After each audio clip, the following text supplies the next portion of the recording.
or the pitcher who suffered through a late June swoon. Either way, he'll face the Bulldog, Oral Hershiser, and the Los Angeles Dodgers next.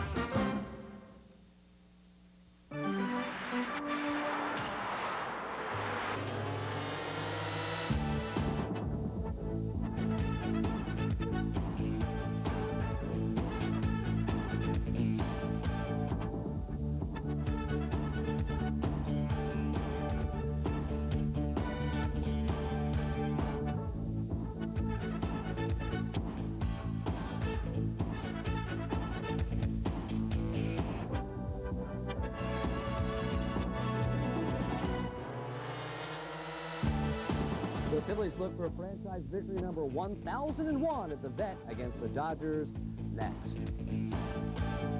Hi again, everybody. I'm Larry Rose, and welcome to Phillies Baseball exclusively on Prism. Good to see the Padres leave town. Perhaps the win last night, a bit of equilibrium. The Phils now have 30 victories against the Western Division clubs, one more than they had all of last season, and tonight they face the LA Dodgers in a terrific pitching matchup. Tommy Green pitches for the Phillies, coming off his worst start of the season, although the Phils are 13-2 in his 15 starts against that one-time member of the Little Flyers, Cherry Hill's own Oral Hershiser. And stay tuned. Coming up with their thoughts on tonight's game, we've got Jay Johnston and Chris Wheeler right after this.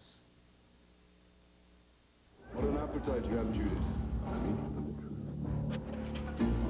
It's a world that will question their innocence. Drop the story, Judas. What are you hiding? Ignite their passions. Challenge their friendship. And threaten their lives. The villagers want blood. Unless they can expose the secrets of Turtle Beach. Bragothi's Phillies and Lasorda's Dodgers square off in Game 2 of a 3-game set Tuesday night at 7:30 live from the Vet, exclusively on Prism, the home game home of the Phillies. Well, hi, everybody, and welcome back to Veterans Stadium with Jay Johnston. This is Chris Wheeler. The Los Angeles Dodgers are in town on this hot, steamy night. A lot of talk about Tommy Green so far. You know that his arm's tired, that he's pitched too many innings. Is this an important game for him tonight? You don't want to get me started on those talk show morons, do you? I mean, what do they know about baseball? Half of them never been out to a game, and they probably wouldn't know what to do with the baseball if they'd seen it. They're talking about he pitched too many games or he had too many complete games. You know, I get tired of those idiots. I wish the people would stop calling in. This is a good game for Tommy because he wants to come back after a loss and a no decision and just get his rhythm back. I mean, it's not the end of the world. This guy's not going to win every game he goes out. You know, I listen to some of these talk show idiots sometimes. I want to choke them, want to punch them out. I mean, these guys are stupid, and they worry about Tommy Green. Look, don't worry about Tommy Green. Tommy Green's okay. He got off track a little bit. He'll be fine. Okay, well, Tommy Green will be pitching against Oral Hershiser tonight, and we'll be back with the starting lineups right after this.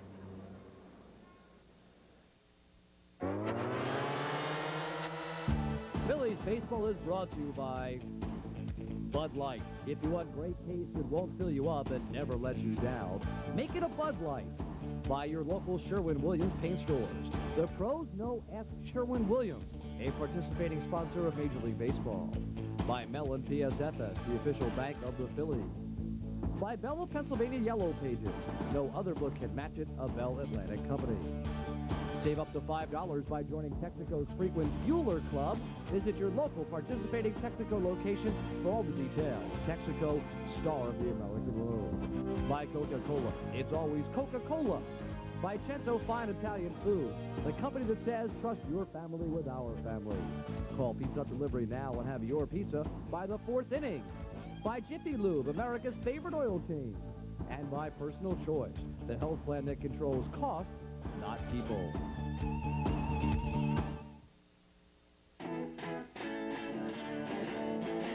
Live from Philly, it's Bud Light. Bud Light is in the house! I'm talking about Bud Light. Bud Light is slam! We just want a Bud Light, is that so wrong? Salute. Hola, amigo. Hey, the Bud Light, yeah! Birdman loves Bud Light. I need a Bud Light. We live in Philly and we love Bud Light. Yes, for Bud Light.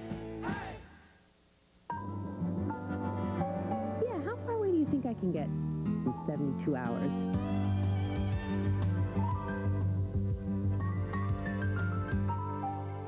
wouldn't trust my car past the city limits. For the way you travel today more than ever, the Smart Money is on budget. Plan a great getaway by giving Budget a call. You'll get great rates on great cars. The Smart Money is on budget. Well, hi, everybody, and welcome back to Veterans Stadium. Here is your Sherwin-Williams starting lineup tonight for the Los Angeles Dodgers, managed by Tommy Lasorda. Brett Butler in center field, Jose Offerman the shortstop. Corey Snyder will be in right field, Eric Karros at first base, Mike Piazza the catcher, Tim Wallach at third base, Henry Rodriguez will play left field, Lenny Harris at second base, and on the mound, the veteran right-hander, Oral Hershiser. Here's the defense for the Phillies. Hollins, Batiste, Morandini, and Kruk on the infield. Thompson, Dykstra, Chamberlain in the outfield. Darren Dalton again behind the plate. And on the mound, one of the Twin Towers, Tommy Green.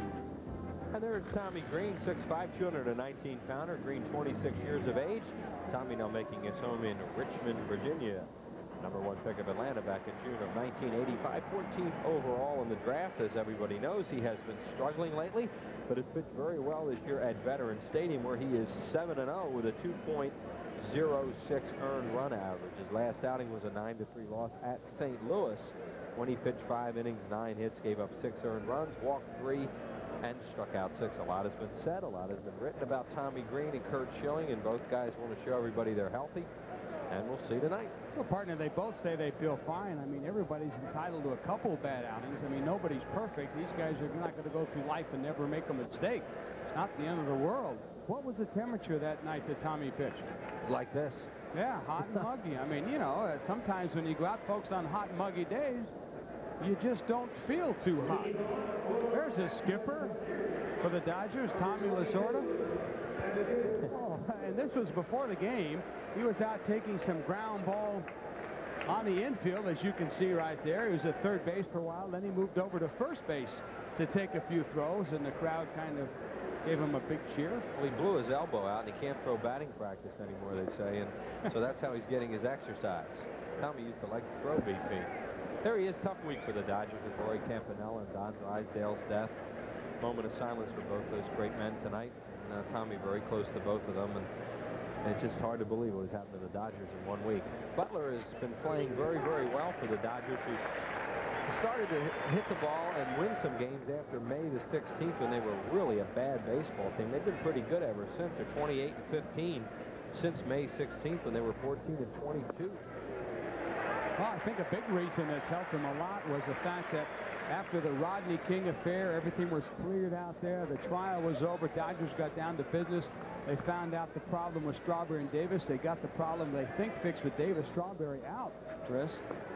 And now this kid here, Butler, who really is kind of the catalyst. He's like the Lenny Dykstra of the Phillies, really the captain of the Dodgers. He makes everything go. Butler, a .310 hitter coming into play tonight with 18 stolen bases. 2 balls and 2 strikes on Brett Butler. Tommy Green tried to come inside and get it far enough in. Bill Hahn, who was behind home plate in game number 1 on Friday night, so the same crew was still here. Bill Hahn, Larry Poncino, Wally Bell, and Dana DeMuse. Larry Poncino had the plate in that second game. Here's the 2-2 to Brett Butler. Green looked like he had a little problem on the mound with that one. He stumbled coming off on that pitch, and he lost control of it and almost hit Butler. So the count is full now at 3-2 on Brett Butler, with the switch hitter Jose Offerman on deck. Butler has hit very well against the Phillies. In fact, last year, .415 over the year, 14 for 41, and a career average of .328. Pop-up in the infield. Who wants it? Not very high. Here comes Batiste, and Kim runs everybody off and makes the play. 1 up and 1 down here in the first. Tommy Green pretending he was watching one of those Superman movies, pointing up in the sky. Is it a bird? Is it a plane? What is it? And you can see him right here. Look, there it is. I got it. And as his infielders converge around him, finally Batiste called everybody off. Here's Jose Offerman, the shortstop's been playing well for them. You see he has 29 runs batted in. That's just 1 off his career high of 30 that he set in 149 games last season. been playing well enough and hitting well enough that they're batting him second in the lineup, as you see tonight. Well, they need to get some offense going, and with Butler being able to get on as much as he does and then putting this kid at second, and he's been able to swing the bat a lot better this year than last year. They've been able to create runs, first and third, getting guys over. Here you see him take a pitch that it was way out in front. But the thing with Offerman, he started off very slow, letting his errors bother him, Chris, and now he's back swinging the bat well, but still on a pace with 19 errors to maybe reach 40 this year. Got him with a good breaking ball. Offerman chased it. Tommy Green's first strikeout of the night, 2 outs. Watch this pitch here. Good breaking ball out of the strike zone. Great pitch by Tommy Green. Offerman way out in front. And that'll bring up Corey Snyder. Tommy Green is 1-0 against the Dodgers this year in 2 starts. He beat Tom Candiotti here at the Vet 5-2. Had a no decision in the Phil's 7-6 win on the 30th of April at Los Angeles. Corey Snyder has taken over as the regular right fielder with Strawberry having so many physical problems, and he beats 1 to short. Kim Baptiste to play, and 3 up and 3 down go the Dodgers in the first inning. No runs, no hits, no errors, and nobody left on base. To the bottom of the first, no score. Any professional painter will tell you that if you want results like these, you got to know the tricks of the trade. You got to ask Sherwin-Williams. Now, these are guys you can trust. They've got good paint, good price, good advice. Guaranteed. Want to know something? I didn't paint this house. The guy that lives there did. Hey, fella, nice job. This guy knows what the pros know. Ask Sherwin-Williams. Near the end of innocence came the beginning of manhood.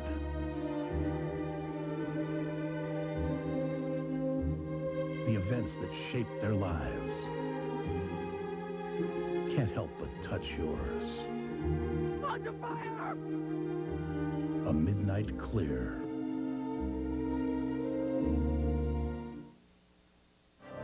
And your Sherwin-Williams starting lineup tonight for the Phillies, managed by Jim Fregosi. Lenny Dykstra in center field. Milt Thompson, a hot hitter lately. In left field, John Kruk at first base. Dave Hollins at third. Darren Dalton catches and bats fifth. Wes Chamberlain in right field again tonight. He will bat sixth. Mickey Morandini, the second baseman, bats seventh. Kim Baptiste, the shortstop, will bat eighth. And on the mound, the right-hander, Tommy Green. And for Lasorda's Dodgers on the infield, Tim Wallach, Jose Offerman. On the left side, on the right side, Lenny Harris and Eric Karros. In the outfield, Henry Rodriguez in left, Brett Butler in center. Corey Snyder patrols right, Mike Piazza, local boy behind the plate, and Oral Hershiser on the mound. Oral is 6'3". He's a 198-pounder now, 34 years of age. Born in Buffalo, spent a lot of his life over in South Jersey in Cherry Hill. Picked by Los Angeles, number 17 in June of 1979. There are the numbers on him. 9-1 loss to the Phillies this year in Terry Mulholland on May 2nd at Los Angeles. It is 2 2/3 innings that night.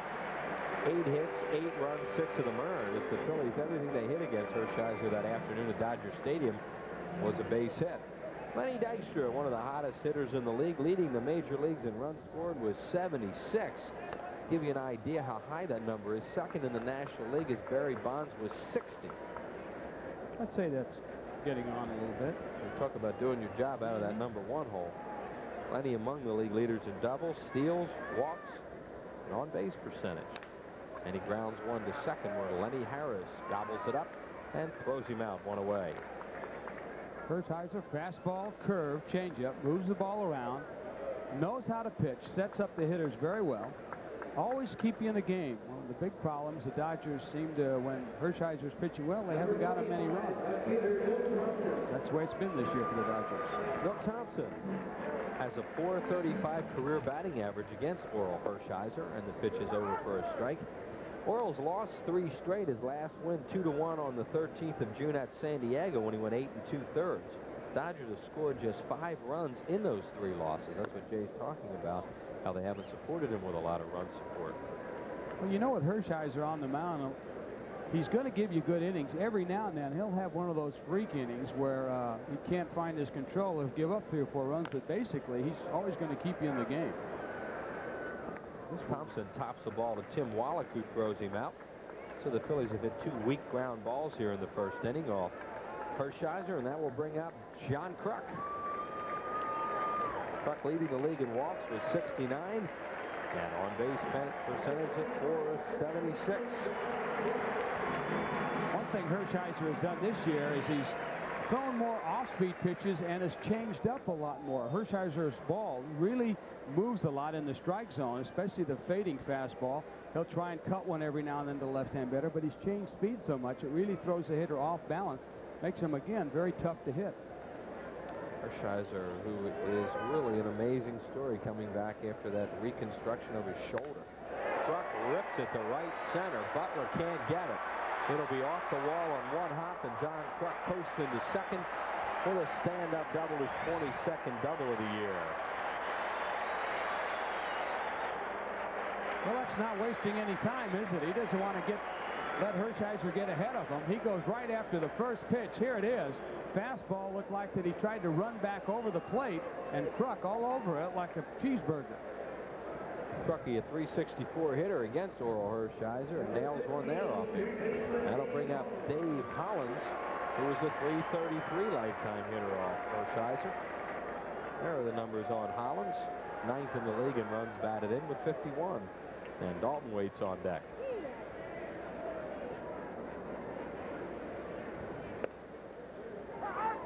Strike called, says Bill Hahn. Bill Hahn, a local guy. A little local flavor to what's going on around home plate right now with Hershiser, Piazza, and Bill Hahn.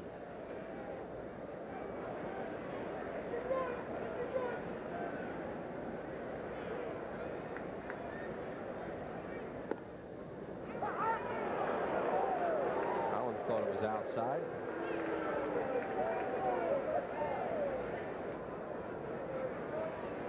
And Hershiser quickly ahead of Dave Hollins. No balls and 2 strikes. He looks like he has pretty good fastball. I haven't seen him throw this hard in a while.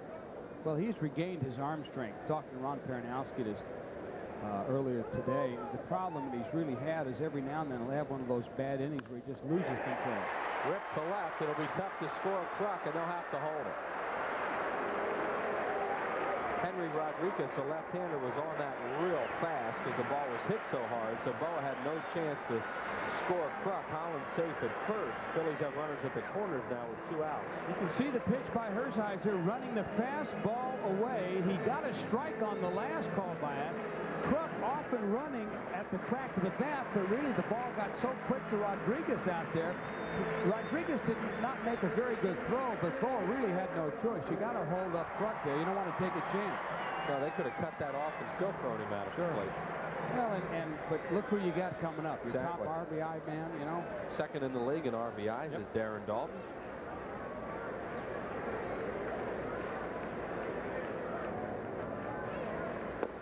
Darren has a homer and 4 RBIs lifetime off Oral Hershiser. He's a .280 hitter off this veteran right-hander. Hershiser and Dalton have been with their teams the longest in the National League. Hershiser since '79 with the Dodgers. Dalton since '83 with the Phillies. Broken bat up the middle, and Offerman's right there. Steps on the bag, and the Phillies are gone in the first inning. No runs, 2 hits, no errors, and 2 left. Through 1, no score.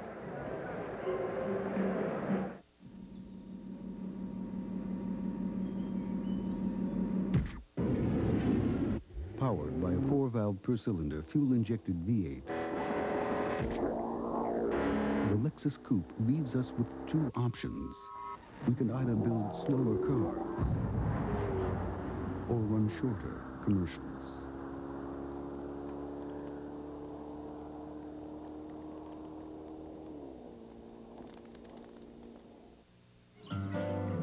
Bert sells balloons. Bob sells balloons. Bert sells wacky gifts. Bob sells wacky gifts. Bert delivers. Bob delivers. So if Bob's got everything Bert's got, why Bert's busy and Bob's not? Now, do you suppose Bert's got a big color ad in the book 9 out of 10 people use?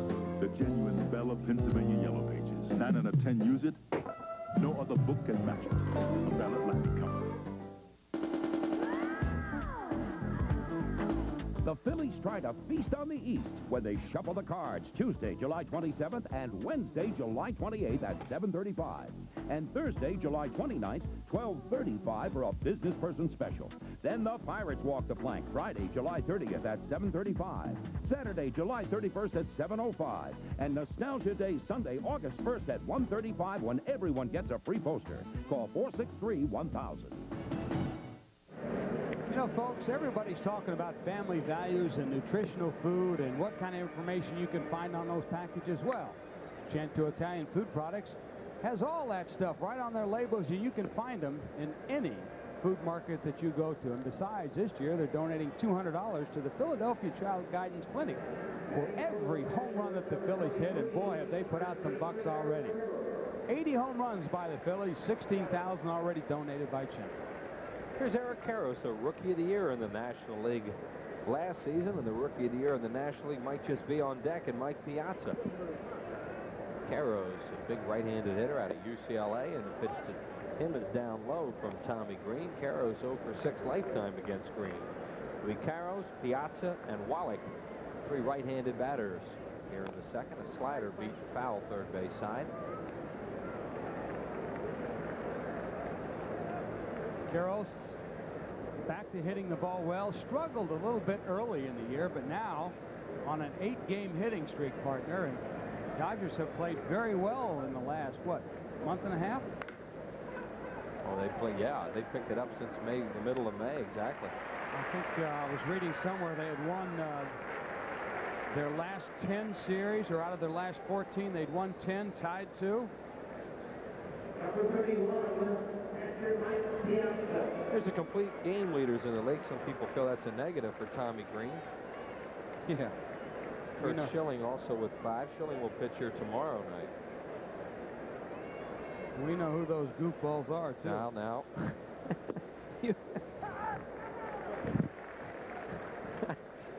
Get us in trouble. I didn't say anything. I get a kick out of it myself. You know, unless you played the game, you come out. You play on a turf when it's 130 degrees. You're not feeling well. Unless you played this game, don't talk about how people should pitch. Come out and try and experience it yourself. It's great to be an armchair quarterback, but until you do something, don't try and be a manager. There's Piazza, born in Norristown, as you see. And Mike just having a great season. Fine young hitter. From what the Phillies could see of him the first time, he really wants the ball up. He's very, very strong in the hands and wrists. You ever shake his hand? Oh, yeah. I thought it was holding on to Godzilla there for a while. Yeah, he is really. And he can hit the ball out to center, right center. Nice to see him having such a fine year. He's a very nice young man. No balls and 2 strikes to him, and the pitch misses up high, ball 1. Well, I think you're very correct in assuming that this young man has a pretty good lock on winning the Rookie of the Year award for 1993 here in the National. That's a high batting average, too, for a catcher this late. 7th in the league in runs batted in for Piazza. Tommy really jams a good pitch. Foul to Hollins, and Dave puts it away. 2 outs here in the second inning. A very good running fastball in on his hands. That's what makes hitting so tough, is when the pitcher has a great deal of movement on the ball. You see the ball coming in, you expect it to be somewhere else. You start your swing, the ball may move an inch, may move 3 inches. And it goes from the sweet part of the bat down to the label, consequently a pop-up. Tim Wallach struggling at 212. He had a shoulder injury, was out for a few games, rips a foul straight back. Wallach, the veteran who's helped stabilize their infield. Jody Reed was playing very well for the Dodgers at second base, but he's out with an elbow injury. Wallach, the longtime Montreal Expo, batted cleanup 40 and 44 games this year for the Dodgers. Tonight, batting in the 6th hole against the right-hander Green. Dodgers trying to move their lineup people around a little bit. Like you said, Wallach was batting in the cleanup spot, but really his average wasn't conducive for that. They wanted him to try and get a higher average, so they started moving guys around, putting Piazza up there. Karros batted 3rd a lot of times last year, Chris. Ended up with, what, 80-some RBIs? And now they've got the hot hitter Corey Schneider in the 3rd spot, trying to generate some more runs. Tommy Green overthrew that breaking ball. He has a really good fastball tonight. He has not had good command of his off-speed stuff early on. 2 balls and 2 strikes to Tim Wallach with 2 outs and nobody on base. Happy birthday tonight to Gertrude Williams of Norristown, speaking of that nice community. She is 78. Here's a 2-2 pitch to Wallach. Fastball hit to right field. Back goes Chamberlain, and West makes the play, and that'll do it. 3 up and 3 down in the second. No runs, no hits, no errors, and nobody left. To the bottom of the second, no score. The Bud Light Spotlight's on Phillies. We'll tell you what we like with our Bud Light. Beach volleyball and Bud Light. Give me the Flyers and a Bud Light. Cheesesteaks. Cheesesteaks. Cheesesteaks. Enough already with the Philly cheesesteaks. Anything goes well with Bud Light. We like Bud Light and Dan. Bud Light! Bartender, we need a Bud Light. Only one dealer can offer you 5 of the 10 best sellers in America. Your Quality Plus Ford dealer. Now, Ford Taurus is the #1 selling car in America. A leader in safety with available dual airbags and anti-lock brakes. Ford Taurus has been on Car and Driver's top 10 list 7 years straight. Now, for a limited time, save $1,200, including $500 cash back from Ford on all Taurus sedans and wagons. Hurry, save on 5 of the top 10 sellers in America. Only at your Quality Plus Ford dealer. Honey, I'm home. Sherry? Huh. Hope I didn't forget. Forget what? I took out the garbage. I wanted to play. Hi, buddy. What could I forget? Anniversary? Birthday? Oh, I'm okay. I'm covered. The first digit. Her number. I forgot to play her number. No. Oh, no, please. I don't believe it. Oh, not tonight. 7. Don't forget to play every day, because you could win any night. Loosen your tie, take off your coat, roll up your sleeves. It's a business person special, Thursday, July 29th at 12:35. Compliments of Mellon PSFS. Go ahead. You deserve a break. Call 463-1000. Make that call for Dream Week. Week number 1 is sold out, but week number 2 is still available, but it's filling up rapidly. Call 215-938-1200. That's Phillies Dream Week. We're into week number 2. It is a great, great time. For those of you who've been there, you know it. And for those of you who are going to join us next year, you'll find out. Come on down. Wes Chamberlain off a 3-hit game last night, just off the disabled list. Wes batting at .278. Amazing how well your leg feels when you get 3 hits, you know? Hershiser throws him a breaking ball, and he beats it foul. Chamberlain with that very closed stance and diving into everything. Jim Eisenreich not starting again tonight. Jim Fregosi feels that he played Eisenreich a lot, that he has Eisenreich here to be a spot starter and an extra man. And Eisenreich wearing down a little bit, so he decided to play Chamberlain now that he's back off the disabled list, and that's why Eisenreich not starting the last 2 games. Strike 3 call. He struck him out looking. Chamberlain gone on strike. Strikeout number 1 for Oral Hershiser. Well, after 2 big breaking curveballs, watch this pitch. Fastball right on the outside corner. Chamberlain holding back a little bit. Looked like maybe he was looking for another off-speed pitch. Hershiser blows the fastball by. Mickey Morandini, the batter, at .236. Mickey, a lifetime .333 hitter off Hershiser with a couple of runs batted in. Happy birthday tonight to Patrick Ryan Hilferty of Drexel Hill. Hope he's feeling good tonight. And watching the ball game, we hear he is a great Phillies fan. Pitch to Mickey is outside. We'd also like to say happy birthday to Millie Del Sordo. She's 77. The aunt of Anthony Fanicola, who runs Fanavision for us down the first baseline. Up the middle, they were playing him to pull, and it's through for a base hit as Lenny Harris can't get there. Morandini makes a big turn, and he's on with the 3rd hit of the ball game for the Phillies. Kind of surprised to see the Dodger defense playing Morandini to pull, especially against a sinker ball pitcher like Hershiser who tries to keep the ball away. You can see that ball running away at the time of when the bat hit it. Oh, well, I guess that's why we're up here. Kim Batiste coming off his second 3-hit game of the season. He also had one last night. Since May the 28th, he's hitting .311. He's brought his average up from 176 to 294, now playing at shortstop with Mariano Duncan on the disabled list. Kim, of course, played third base very well while Hollins was out. Strike call to him. Batiste 0 for 2 with an RBI lifetime off the veteran Hershiser. My, that's a large plate tonight. Hershiser 4-7 lifetime against the Phillies in 18 games with a 3.25 ERA. Ripped up the middle. What a play by Harris. Up and Offerman drops it. They're going to say he was taking it out. No. Oh, my, that was close. No. I don't think he was taking that ball out of his glove. No. It looked like it just fell out. And Bo is down there before Fregosi with Wally Bell, second base umpire. Boy, I tell you what, you got two key shortstops that could play this game, and they both wouldn't be out there arguing with Wally Bell if there wasn't some kind of argument. Naturally, we have the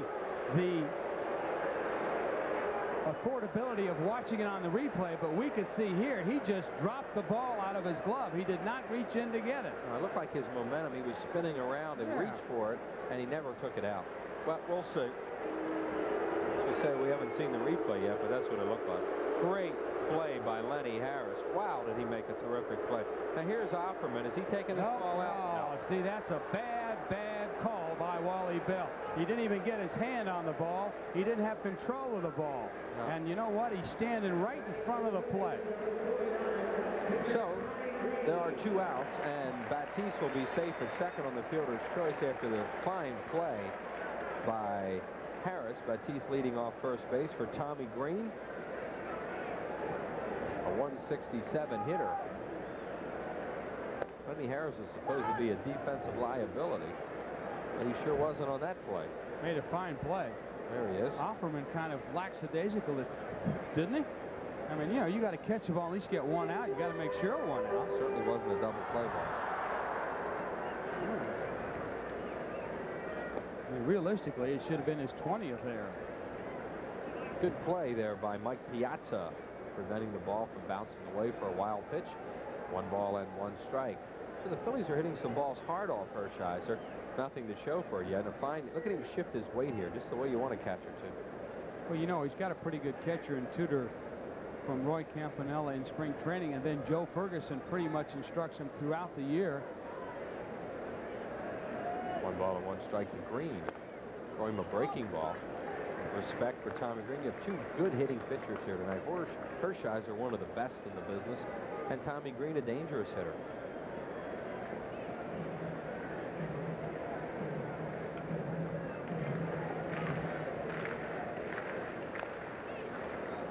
And the ball fouled towards the Dodgers dugout. 2-2 on Tommy. And Hershiser requests a new baseball from home plate umpire Bill Hahn. Orel Hershiser, 102 and 88 lifetime with a good earned run average of 2.92. He has 3 teams that he has losing records against. One the Phillies, the other the New York Mets and the St. Louis Cardinals. Green swings and misses, and Hershiser's second strikeout, second of the inning for the Phillies. No runs, 1 hit, no errors, and 1 left. Through 2, no score. The Bud Light Spotlight's on Phillies. We'll tell you what we like with our Bud Light. Beach volleyball and Bud Light. Give me the Flyers and a Bud Light. Cheesesteaks. Cheesesteaks. Cheesesteaks. And I'm already with the Philly cheesesteaks. Anything goes well with Bud Light. We like Bud Light and Dan. Hey, Bud Light! bartender, we need a Bud Light. Why will some people only use Texaco System 3 gasolines? I'll tell you the first reason. My dad said System 3 cleaned out his intake things and his fuel inspector. Second reason. Our dads keep saying get good grades, so we come here. The reasons I come here. Every grade of Texaco System 3 performs in cars both new and old. They do? Well, no wonder we're getting the horsepower we should be getting. Count on System 3 for performance in your car. Reasons I mean, where do I start? Bert sells balloons. Bob sells balloons. Bert sells wacky gifts. Bob sells wacky gifts. Bert delivers. Bob delivers. So if Bob's got everything Bert's got, why is Bert busy and Bob not? Now, do you suppose Bert's got a big color ad in the book 9 out of 10 people use? The genuine New Jersey Belle Yellow Pages. 9 out of 10 use it. No other book can match it. A Bell Atlantic company. Kids 14 and under get a really neat mesh jersey free. Compliments of Modell Sporting Goods when the Phillies take on Barry Bonds. Will Clark and the Giants Sunday, July 11th at 1:35. Call 463-1000. Batting practice. Mesh jerseys coming up this Sunday when the Giants are in town. That will be at 1:35. These are for all kids 14 and under, and it's compliments of Modell Sporting Goods. That'll be the last game before the All-Star break, and then the Phillies will hit the road for 11 games out on the West Coast. So your last chance to see the Phillies for a long time. So come on out on Sunday, July 11th. Get one of those great-looking jerseys. Call 463-1000 or stop by any one of your local Ticketmaster outlets. 7, 8, 9 hitters coming up here for the Dodgers in the third inning. Henry Rodriguez, Lenny Harris, who made that terrific play at second, and Oral Hershiser. Rodriguez recently recalled, as the Dodgers have been having troubles with injuries to Strawberry and Davis this year. Davis healthy now. Rodriguez had a pinch hit 3-run home run the other night against the Cubs at Dodger Stadium. Rodriguez out of the Dominican Republic and the Dodgers farm system. No balls and a strike on Henry. He's had 2 lifetime at-bats against the Phillies, and he's 0 for 2. Well, he's only 25 years old, 6'1", 200 pounds, so he's got a chance to still do a little growing yet. Very high on this young kid. Fastball misses away, and it's 1-2. Green so far, no walks and 1 strikeout. Breaking ball, and Rodriguez stays off it. 2 balls and 2 strikes. Tommy got his strikeout tonight on a breaking ball that Offerman chased.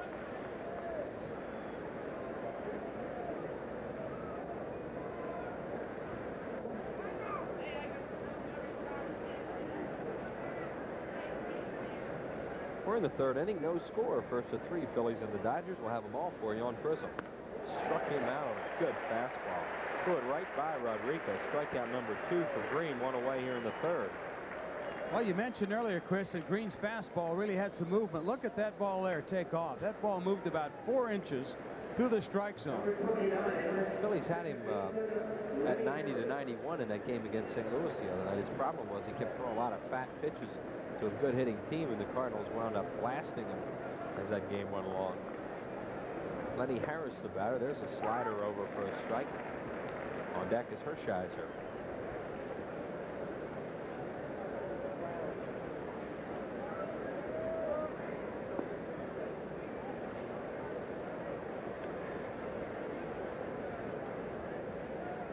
Turned into a pretty nice night tonight. After the sun goes down, it's kind of cooled off a little bit. It is hot and muggy, probably right around 90 degrees at game time. It's going to be like this all week. Here's the 1-1 to Harris. So if you're sitting at home, nice air-conditioned house, and enjoying the ball game. As you mentioned, we'll be on all 3 of the Dodger games and then 1 of the San Francisco games. See Tommy Green and what opponents are hitting against him, fifth best in the league. Harris is swinging and a miss, and it's 2-2. This is Lenny Harris's 18th start of the year, his 16th at second. He started 2 games at third, and he's batting .295 as a starting player.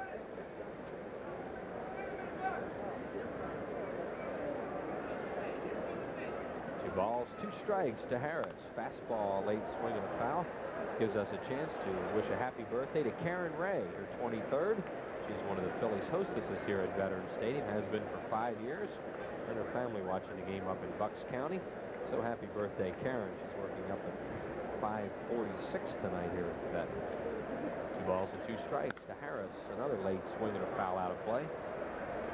I've got a couple myself. Al McCann, 64 years old. Happy birthday, Al. And Alan Gallagher, 17 years old from Springfield, PA. Happy birthday to both you people. A vintage vision tonight after this half inning. Larry Rosen will look at the portrait of Johnny Padres. What a job he's done for the Phillies. Appropriately enough, as the Dodgers are in town. We also have a happy anniversary to Frank and Edna Snyder of North Wales. 65 years. Congratulations. 65-year anniversary. Yep, isn't that true? Wow. 2 balls and 2 strikes. Foul again down the line. Long run Thompson and just out of play. So Lenny Harris making Tommy Green throw a lot of pitches here. He's not able to get around on his fastball.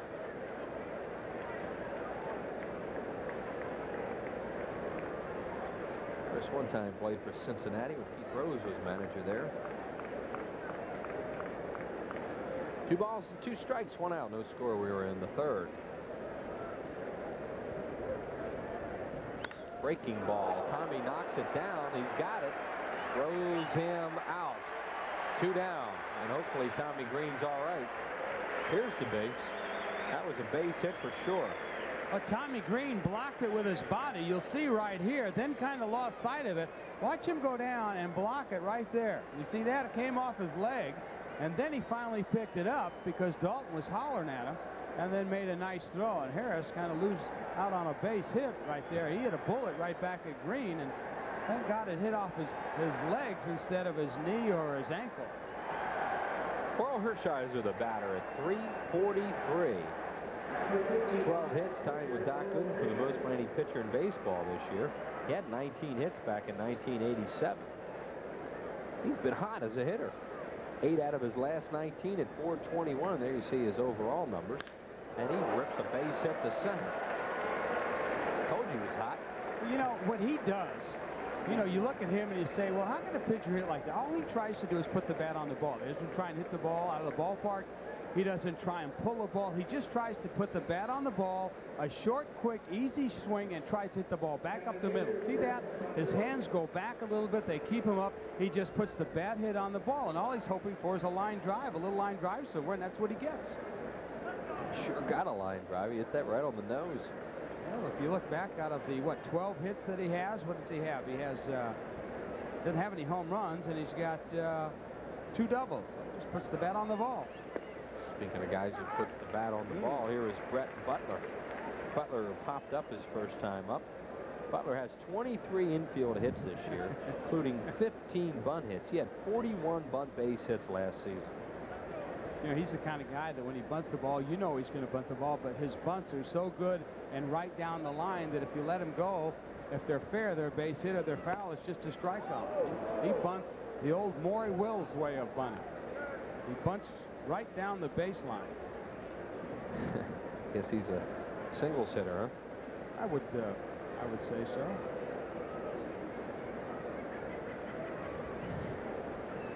Ginger Beaumont. 1 ball and 1 strike now on Butler. Phillies play him the other way. Hollins up at 3rd. Good pitch on the outside corner. 1 and 2. Now Hollins can back up.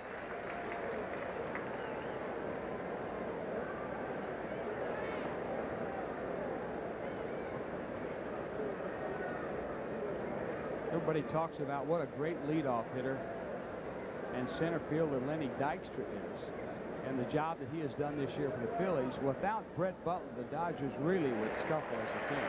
Chases a breaking ball. Strikeout number 3 for Tommy Green. And now it's time for tonight's Vintage Vision as Larry Rosa looks back at a shining moment of the Dodger franchise and the life of Phil's pitching coach, Johnny Padres.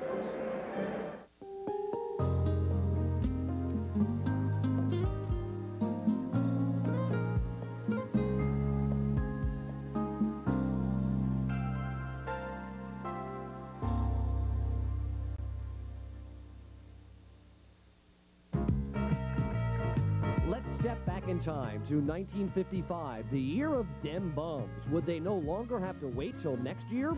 It was the ultimate stage, Game 7 of the World Series, Yankee Stadium, and Brooklyn Dodger manager Walter Alston chooses a young left-hander who was just 9 and 10 on the season to start. His name, Johnny Padres.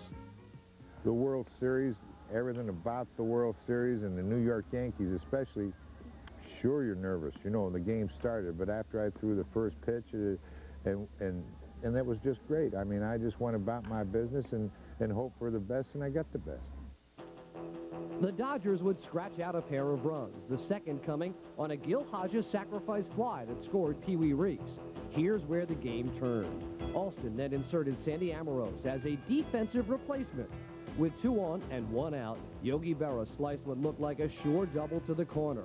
Amoros would run it down, hit Reese, who would double Gil McDougall off first base, and the threat was over. All that was left was for Padres to win his place in baseball history.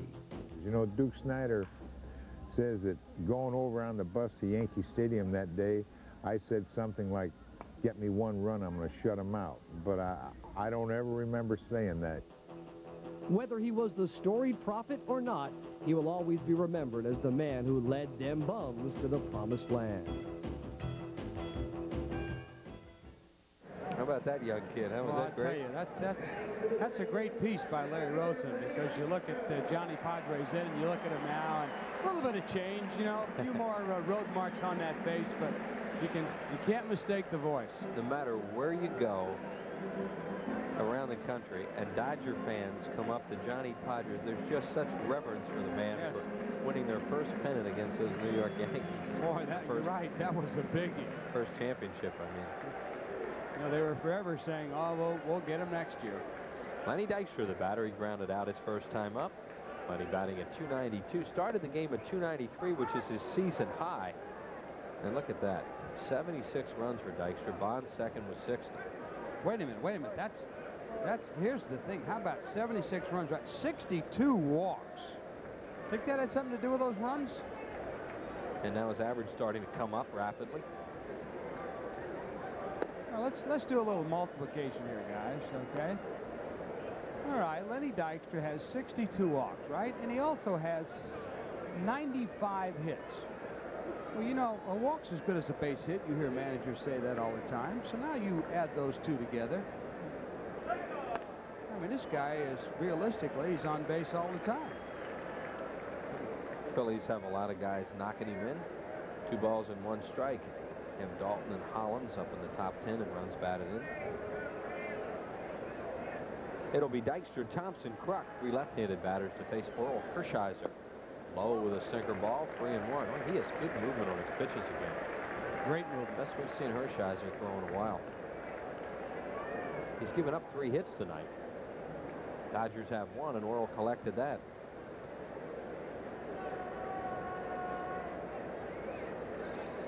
Missed outside.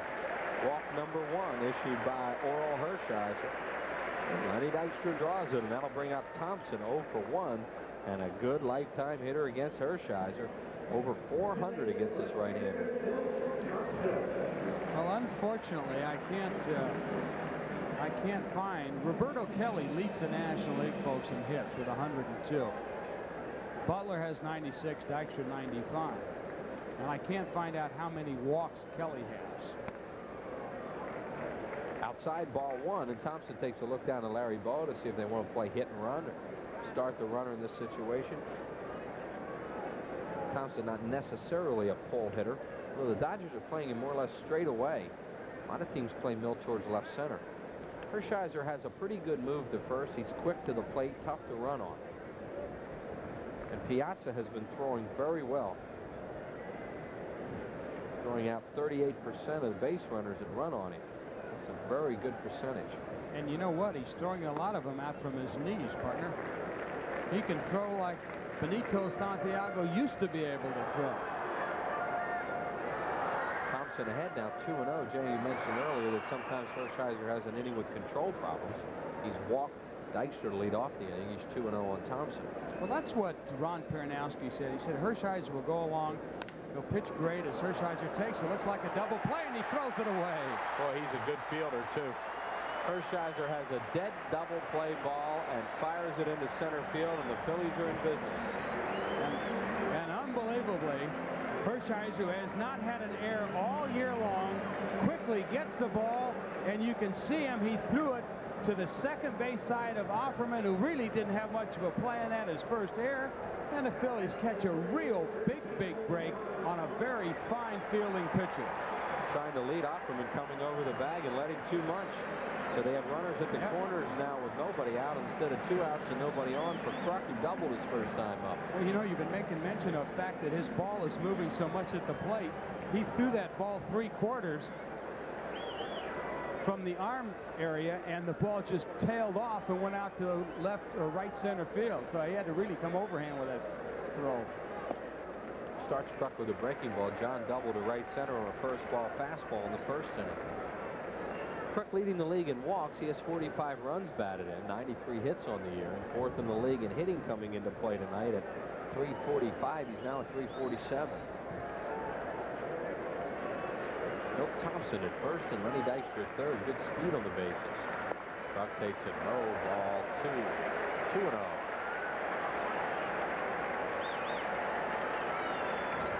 see the base runners.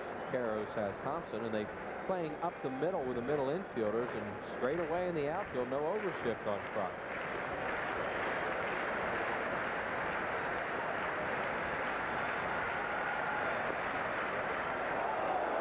The Dodgers right now are willing to concede a run.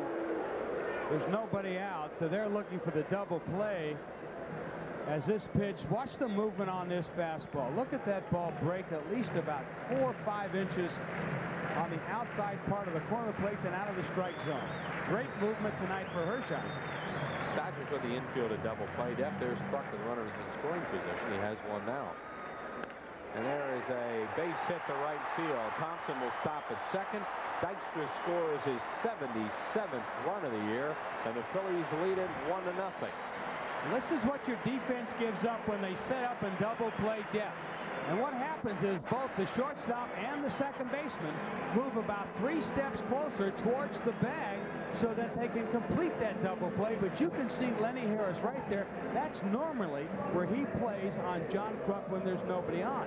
But in the double play depth, you can see he has to dive for that ball, and Kruk picks up an RBI, and the Phillies take the lead here in the bottom of the third. Phillies trying to take advantage of the error by Orel Hershiser, and they have thus far. There's Tommy looking on.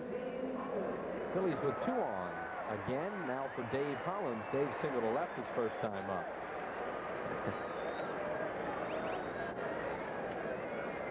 Tommy waving to somebody in the Phillies dugout.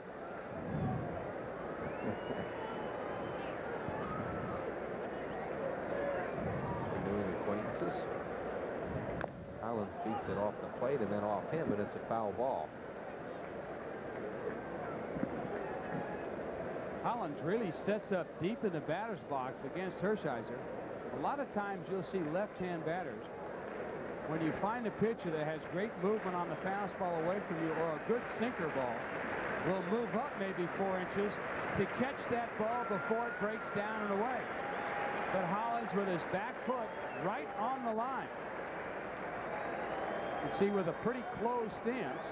Let's see where Piazza sets up. Hershiser thinking double play ball. The Dodgers are set up for one. Phil Hahn is giving him that outside corner. It's 0-2. That time, Hershiser came with the backdoor breaking ball. A lot of times, watch a player. See, it looks like it's going to be a ball, and the batter gives up on it. Then it breaks back in over the outside corner. And that pitch has still got to break back to get on the outside corner, doesn't it? 2 balls and 2 strikes. Well, the outside corner of the batter's box, maybe. I don't know. Goodness. I figure with Hershiser pitching, they widen the plate a little bit for him sometimes, out of respect. Bill Thompson at second base. And John Kruk at first. Phil's with a run in here in the 3rd inning and lead it 1-0. First to 3 with the Los Angeles Dodgers. Phil's 5-1 against LA this year. Hershiser goes back out there again, doesn't get it this time. 2-1. Or 1 and 2, I mean. Yeah, what he wanted Hollins to do was go after that pitch out of the strike zone. He knew that Bill Hahn had called it the pitch before, so he wanted Hollins to kind of maybe go fishing for a bad pitch. But Dave, pretty good eye. Dodgers had 15 consecutive scoreless innings prior to the Phillies breaking through here. Look out, folks. My goodness. Cool, I hope everybody's all right. Hollins got a little out front of a breaking ball. A little? A little. And everybody's okay. My goodness, that was a nasty one. I think you're talking about a guy pulling a ball about as hard as you can hit it. I think Dave was geared for the heater on that one, and he was so far out in front of that breaking ball that there's a guy that probably could have withstood getting hit by that ball. He's okay. Yep. 1 ball, 2 strikes to Hollins. It's amazing how many balls do go in the stands and nobody does get it. Especially that kind. Good block by Piazza on a breaking ball, and Hollins is at 2-2 now. And watch how he gets his body over in front of the ball. See that? Even though he couldn't get the glove on it, the ball hit in front of his glove.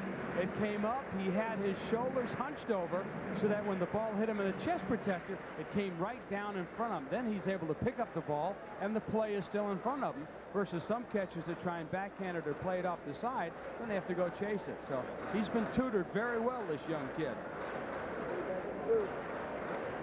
Hershiser, a long look in at Piazza. He wants him to go through the signs again. And now Holland's tires are waiting and steps out. That's a case where Hershiser didn't want the pitch Piazza wanted him to throw, so as the veteran pitcher, he says go through him again.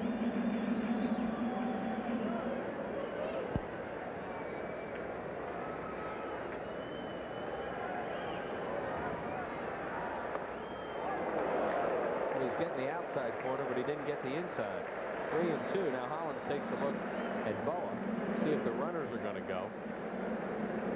Probably with nobody out, Dalton on deck, and Holland swinging through pitches. Fregosi won't send them. That's a pretty good bet because you got your #1 RBI guy on deck. What you don't want is to have Hollins hit to a double play. Let's see what Jimmy does. And now Hershiser and Piazza have a little trouble again, and Holland's tires are waiting once again. They're not on the same page on the last 2 pitches. On the year, Hollins has grounded into 5 double plays. Duncan has grounded into the most for the Phillies with 9. And there's 3 Phillies with 5.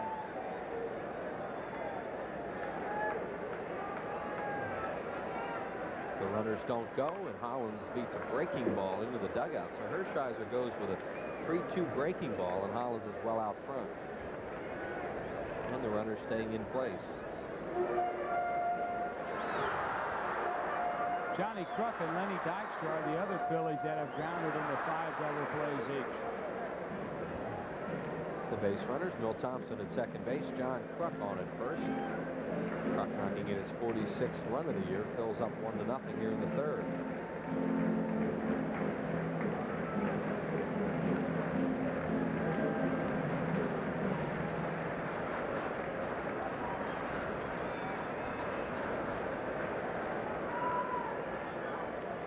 Breaking ball, and he doesn't get it. It was high, and he walks him, and the bases are loaded with nobody out for Dutch Dalton. I think Hershiser thought he had that one. He wanted that outdoor or backdoor breaking ball. Ron Peronowski will come out to have a little chat with him. He got it about 3 pitches ago. Let's see what you think. With the count 3-2, it just does come in. But I guess Bill Hahn, the home plate umpire, thought it might have been a little high. Hershiser very much disagreed with them, but looks like he's trying to go back and get his composure, doesn't he? I think Tommy thought it was a strike. Yeah, he did. Piazza now, with his mask off, not trying to show up the umpire, is also having a little chat with Hahn behind the plate, trying to get a pitch for his pitcher. Darren Dalton grounded into a fielder's choice his first time up. The Dodgers play him way off the line at 3rd and up the middle with Offerman. Karros way off the bag at 1st. Bases loaded, nobody out. And the young catcher and the veteran pitcher are having a little trouble getting together on the last 2 hitters, as Dalton had to step out then. Hershiser trying desperately to get a double play ball out of this situation and cut his losses here. I'm wondering if, Chris, if Piazza is calling the signs. I see him every now and then look over to the dugout. I'm sure he's getting a sign from either Lasorda or Peronowski, but maybe Hershiser's calling the game. And that's what the problem is, that Hershiser doesn't like the call. There's a double play ball. He's going to get it if they turn it. Oh, that was really close. But the Phillies get a run out of him, but the Dodgers are happy with that trade as Dalton hits it right to Offerman where he was standing. 6-4-3 double play, no run batted in. Phillies lead it 2-0, and they have Kruk at 3rd now with 2 outs. Dalton, the best running catcher in the game today, really hustled down there. You can see as Offerman quickly tosses it to Harris. Let's see how close it really is at first base. Boy, not by much. But nice call by first base umpire Larry Poncino. Bang, bang play. Chamberlain a swing and a foul at the plate. Hershiser threw the ball away from Dalton, and Dalton tried to hit it the other way so he wouldn't pull it into a double play, but he hit it right at the shortstop. And the Phillies with a chance for a big inning now have 2 runs in and a chance for another one with Kruk at third and 2 outs. Chamberlain a strikeout victim his first time up. Phillies knocked Hershiser out in the 3rd inning of the game he pitched at Dodger Stadium. They had him on the ropes here in the 3rd. High chopper. Offerman double pumps and throws out Chamberlain easily. So the Phillies get 2 runs in the inning on just 1 hit, a costly error by Hershiser, and 1 man left on base. 2-0 Phillies after 3. Recently, an object was sighted. It was big. It was just big. Too big to measure with the human eye. They say it could show up anywhere. Whoa! Did you see that? Pizza Hut! Bigfoot from Pizza Hut. Out of sight, big. 21 slices. I can handle it. On a totally different crust. Whoa! For a ridiculously low $10.99. It's a legendary value. Bigfoot from Pizza Hut. The biggest pizza you can get delivered. The Phillies try to feast on the East when they shuffle the cards Tuesday, July 27th and Wednesday, July 28th at 7:35. And Thursday, July 29th, 12:35 for a business person special.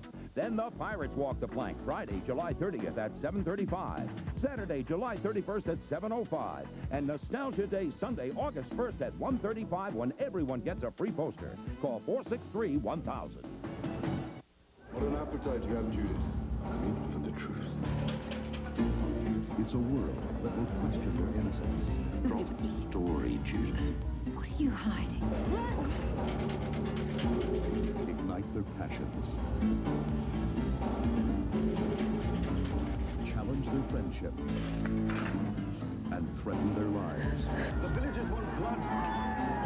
Unless they can expose the secrets of Turtle Beach. Everybody, welcome back to Veterans Stadium. Chris Willer now. Gary Maddox joins us. Oral Hershiser makes an error, gets himself in trouble, a veteran pitcher, and he gets out of it. Well, a veteran pitcher and a key to the Dodger pitching staff, and the Dodgers have been pitching well lately. But it's so important that when you make a mistake, even anybody on your team, they make a mistake, that you bear down and go ahead and help him out of the situation. They don't call him Bulldog for nothing. Stuck his nose right in there, got a double play to help get him out of a tight jam. And the Phillies did get 2 runs in the inning, but they were thinking a lot more when they had Dalton up there with the bases loaded and nobody out, and then hit into the bang-bang double play at first base. Jose Offerman will lead it off, number 2 hitter, followed by Corey Snyder, then Eric Karros. Phillies 2, Dodgers nothing in the 4th inning. Huge crowd here tonight, as a lot of the people who were rained out of the fireworks on Friday night have exchanged tickets for tonight. We have a big aerial fireworks show planned after the ball game. The Dodgers pitching staff has been tough lately, Chris, but they just haven't been able to generate any offense.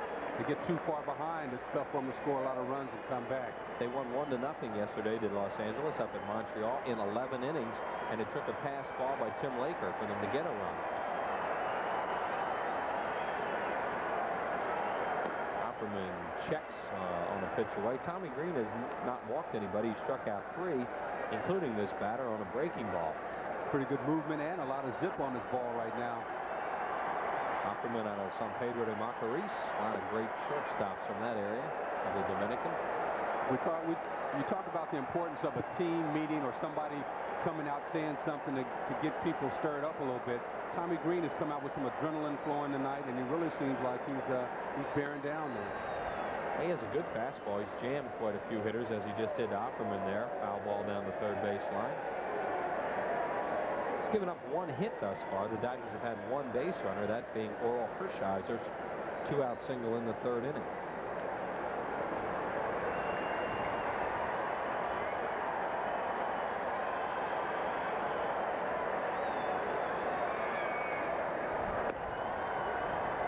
Fastball missed away, and it's 3-2. Tommy Green struck Offerman out on a breaking ball in his last at bat. Really made him look bad. I was surprised he didn't come back there just then. Fastball hit the truck on a short hop. John has it. One away.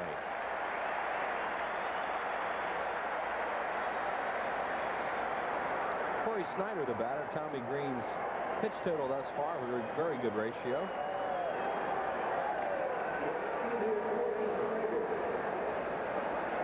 And here is Corey Snyder. When Darryl Strawberry started to have a lot of physical problems, they put Corey Snyder in right field. He's doing the same type of job for the Dodgers that he did for the Giants. Ripped to center. Back goes Lenny. To the wall. He's got it. Snyder hit it hard, and Dykstra ran it down 2 away. That's the best ball the Dodgers have hit tonight. Lenny, a good jump, but you can see he never takes his eye off the ball. If he thought he was in any trouble, he would have taken his eye off and hit it back a lot quicker, but he knew he had it all the way. Watched it into the glove. Corey Snyder has started 47 straight games for the Dodgers now since May the 14th. Eric Karros, the batter, a slider over for a strike. Last year's Rookie of the Year, and the numbers he posted to win that award. Another breaking ball misses. 1-1. You go from Rookie of the Year to being the guy that the pitchers on the opposing team fears the most, and they start to pitch you a little differently. So it's an adjustment required. Broken bat, little humpback liner, great play, Morandini. No runs, no hits, no errors, and nobody left on base to the bottom of the 4th. 2-0 Phil.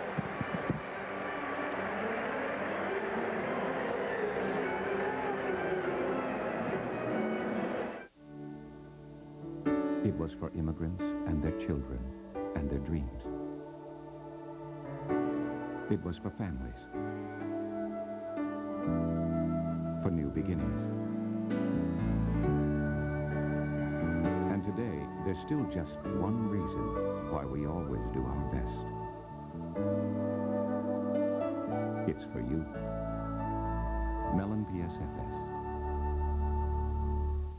Who's your favorite Philly? Darren Daulton? No. Lenny Dykstra? Terry Mulholland? Well, who is it? Play Fanatic! Everyone loves the Phillies, and every kid loves the Fanatic. If you're 6 to 12 years old, you could be the Fanatic's special pal at the August 14th Phillies-Mets game. You'll spend the 5th inning with the big green guy, and you'll get really excellent seats for the rest of the game. Send a postcard with your name, address, telephone number, and age to this address. It's a fantastic, fun-filled contest just for kids from your Fanatic friends at Prism. Upon completing the rear axle assembly diagram set using a 9-inch gripping wrench, tighten the C-diagram set and secure the frame extenders to the housing mount. Congratulations, you built a tricycle. While the simplest things can be made complex, the challenge is making the complex simple. But that's what we do at Bell Atlantic Mobile, with straight answers, clear explanations, and with no assembly required. Bell Atlantic Mobile, advanced technology and people who make it mean something. Here's a play that ended the inning, Gary. All right, it's a line drive, right? Karros gets jammed a little bit, but enough he thinks to get a base hit, and there's Mickey at the top of his jump. Snags it. And here he is leading off the inning. Mickey has a base hit tonight. And over with a pitch by Oral Hershiser. It'll be Morandini, Batiste, and Green here in the 4th. See that check swing he did? I mean, you start out at the ball, and it looks like it's right down the middle, and then you notice it moving, you take it, and still a strike. He has good movement on his pitches tonight, Hershiser does. He has the best velocity we've seen from him in a long time. Not near where he used to be in velocity. Right. He could rear back and throw that fastball up by you. Really remarkable, though, with all the shoulder problems he's had. And the pitch is a breaking ball, swing and a miss, 1-2 on Mickey. The thing to the Phillies' advantage is, again, as it is in so many games, is they have so many left-handers. It really nullifies his breaking ball a lot. There's the breaking ball. Morandini beats it off his foot. Right back to Hershiser. Hey, business person special number 3's coming up, and they're always fun, but it's extra fun because look who's going to be in town. That team chasing the Phillies is St. Louis Cardinals. That'll be right after the Phillies come back from their coast trip. So make your plans now to come on out on Thursday, July 29th at 12:35. Lots of fun in the sun. Compliments of Mellon PSFS Business Person Special number 3. Yeah, Cardinals lost 3 out of 4 in Houston. No help for the Phillies. Cardinals went in there pretty high after that Phillies series, and the Astros smoked them the first 3 games. Cardinals beat them today. I think it was 10-4. Right. The Cardinals did what they had to do today, post the victory early and hope that it shakes the Phillies up a little bit, but they responded well. Hershiser got in on Morandini with a breaking ball. Mickey grounds it right back to him, and there's one away. Here is Batiste, who grounded into a fielder's choice on a great play by Lenny Harris and a bad call by the second base umpire.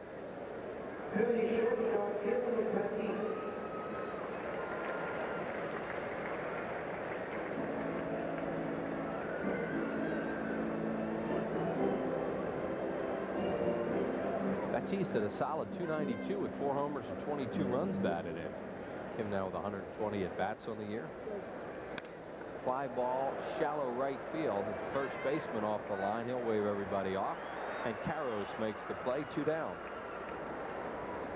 Hershiser gets 2 outs here in the 4th. Nobody on base for Tommy Green, a strikeout victim his first time up.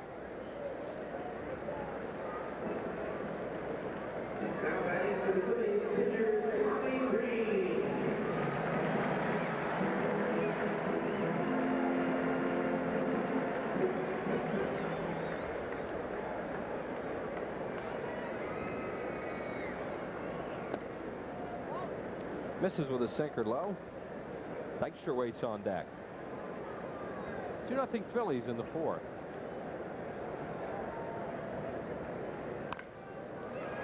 Offerman backs up, takes it on the second hop, throws low, and Karros saves it. Offerman really misplayed that ball and got away with it. No runs, no hits, no errors, and nobody left on base through 4. Phillies 2 and the Dodgers nothing.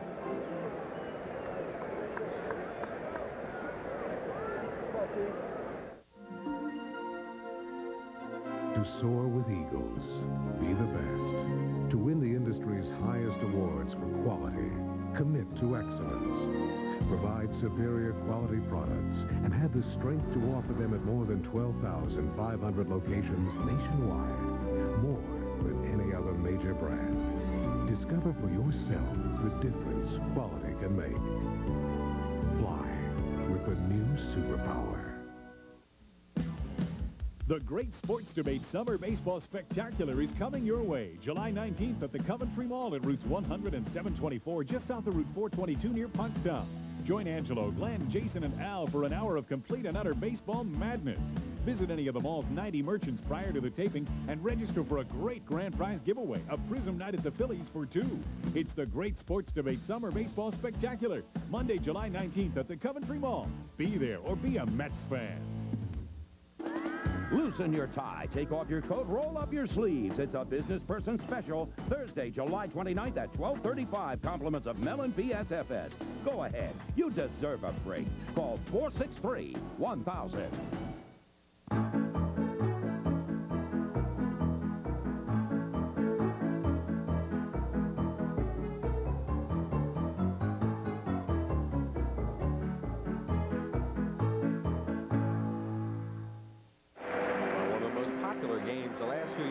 Nostalgia game. This year it's Sunday, August 1st. The Pirates will be in town, and it's turned back the clock day. The Phillies and Bucks will be wearing uniforms from 1933.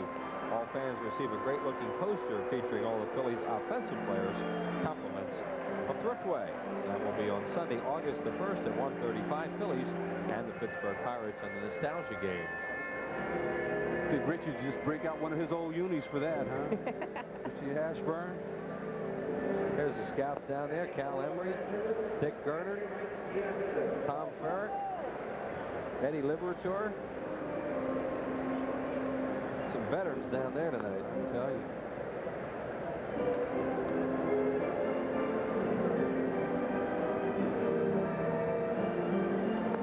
Tommy Green just completing his warm-up tosses on this hot night, taking his time getting out to the mound after making the final out of the inning.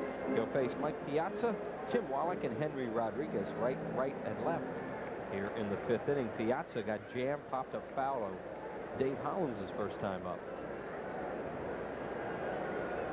Piazza, 310 in his rookie year with 15 homers and 52 runs batted in.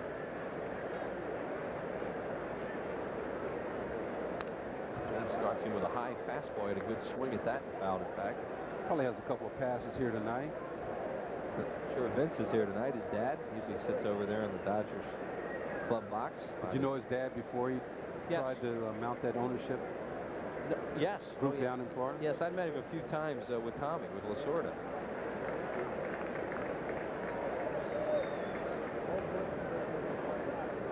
Look at that.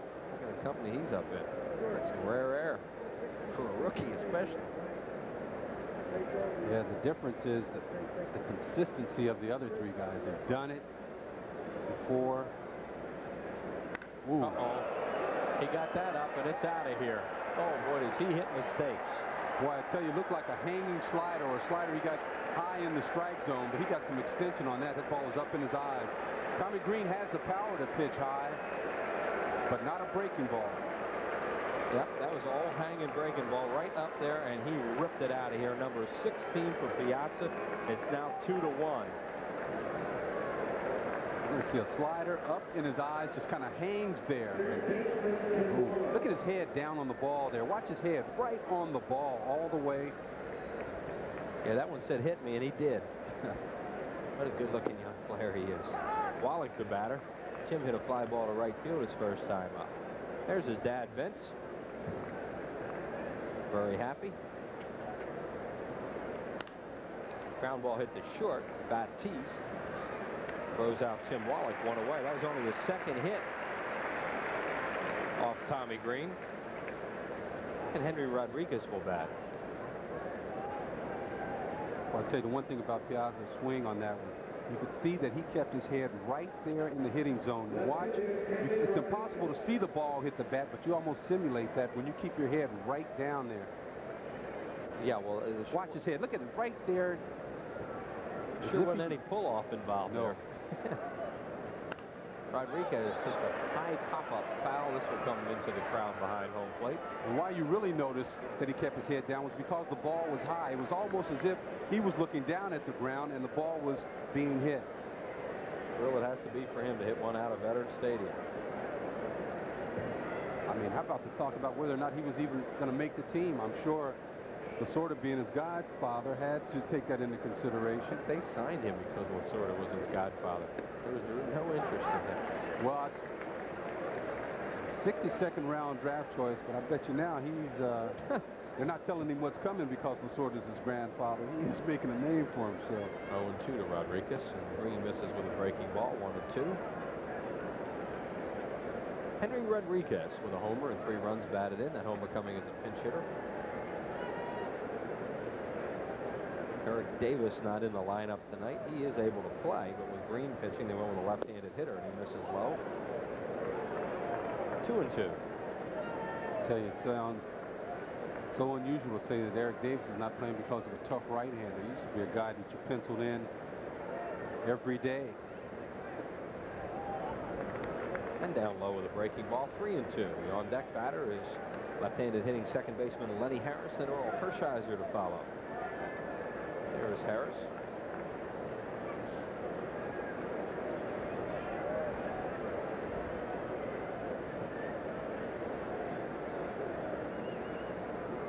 Fastball to deep right field. Back goes Chamberlain, and he just has room. He just got in on him enough that he didn't hit it out of the ballpark. Again, a fastball up in the strike zone again. Yeah, much too high in the strike zone. Tommy Green likes to have the ball running away from the left-handed hitters and down in the strike zone. A sign of fatigue a lot of times when a pitcher starts to get the ball high in the strike zone. Harris, the batter, a backdoor breaking ball, misses ball 1. He grounded back to Green his first time up as Tommy made a fine fielding play, knocking the ball down and throwing Harris out.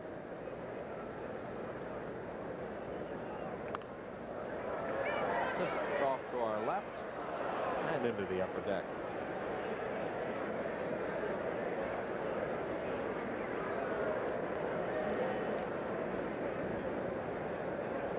Lenny Harris at 250. 1-1 on Harris. Fastball right over the outside corner for a strike. 1-2. 2 runs, 4 hits, no errors for the Phillies. A run on 2 hits and 1 error for the Dodgers. The run coming on Piazza's 16th of the year in this inning. Breaking ball. He nubs it towards short. Cut off by Hollis. Throws on the run and just got it. Lenny Harris called himself safe. Larry Foncino called him out. 1 run, 1 hit, no errors, and nobody left. To the bottom of the 5th. It's 2-1.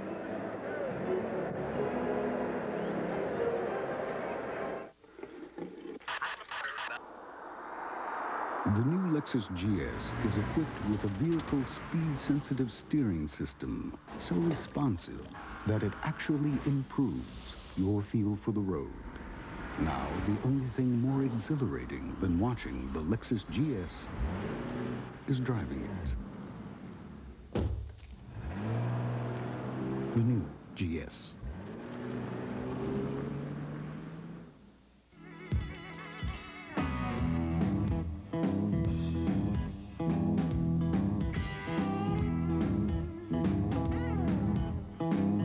Son of a gun protected. Nothing works better on your car's leather, vinyl, and rubber. It can turn just about anything into a great-looking car. Nice car. What, this pile of junk? Give it the gun with Son of a Gun. Son of a Gun and One-Step Tire Care. Now available at Pep Boys. Do Texaco food marts really have everything? Oh, they have gum, cheese, candy. Many reasons I come to Texaco. Chips, cereals, nice people. There are many reasons. You want it, they got it. If they don't have it, you don't need it. Isn't that candy that pulls apart like that? Did I skip something? Visit your Texaco station and food mart for unbeatable System 3 gasoline. Pop comes here for System 3, and I come here for Pop.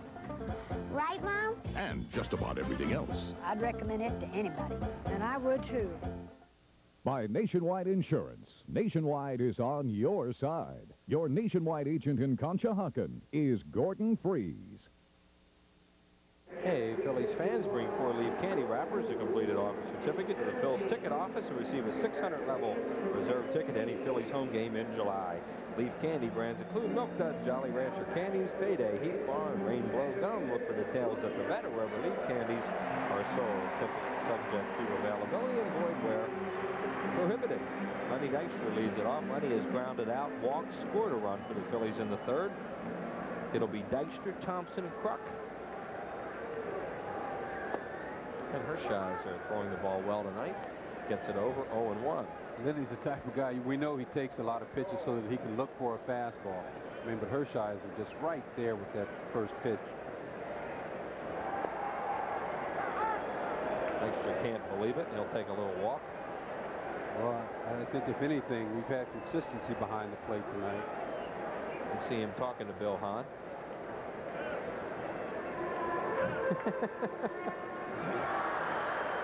Obviously not happy. All right, now we'll look for that left field stroke from Lenny. Now Hahn's in his face.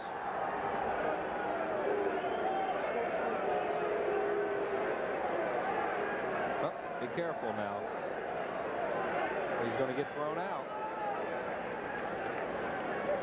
You know, I think he's giving Lenny his save back there if he disagrees with the pitch, but Lenny is non-stop and airing him out. Whether he deserves it or not, you say your piece and let it be done. But Lenny, he was calling me some adjectives. And he gets a breaking ball and lines it into right field for a base hit. Now Lenny Dykstra with hit number 5 for the Phillies, the leadoff base runner here in the 5th inning. He hit a pretty tough pitch there. And he hit it with one hand. Breaking ball. Too good a pitch from Hershiser, 0-2.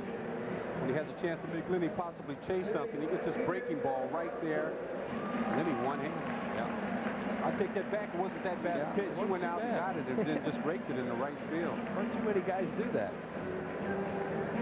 Thompson, the batter. You don't hit a ball right back at Hershiser last time. Looked like a double play ball, and Earl threw it in the center.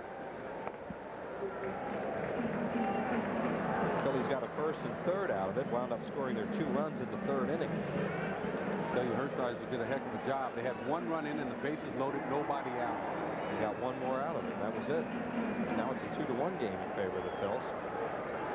Hershiser tries to throw that ball away from left-handed hitters to get the double play ball. Now he's 2-0. Well, he's also trying to put a little bit more zip on it, concerned about Dykstra running. One of the benefits of batting second in this lineup with a guy like Lenny Dykstra who gets on so much.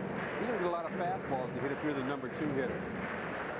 See, he's stolen 22 bases, 26 attempts, and there's Milt Thompson, a hot hitter lately. So Milt knows right now he's going to get a pitch he can handle.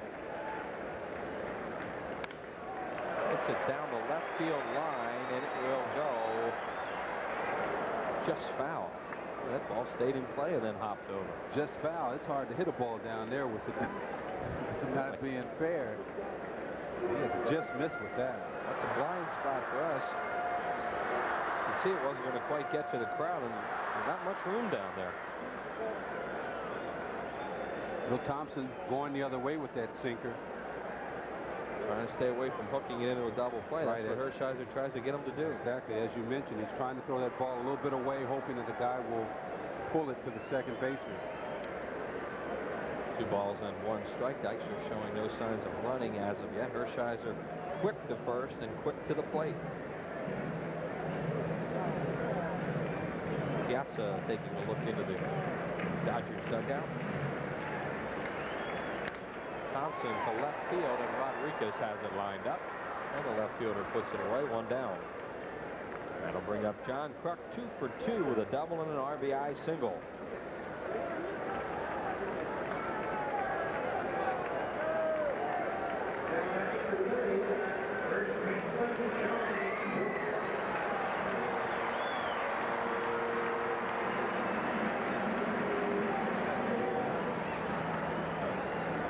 Batting at .349 on a 2 for 2 night.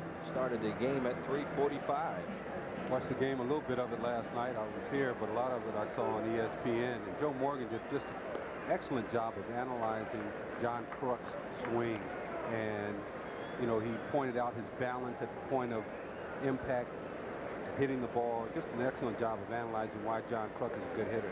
Incidentally, John got his first hit on the Sunday night ESPN game. Phillies had not played very well in those games, and they went easily last night over San Diego, 8-4. 1-0 on Kruk.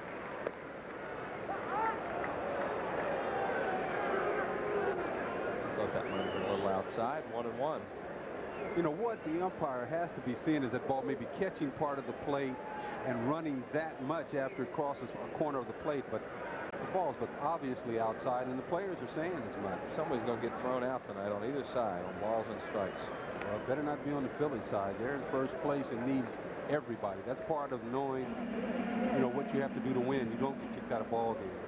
Phil Hahn kicked Aaron Dalton out of a game in Los Angeles earlier this year.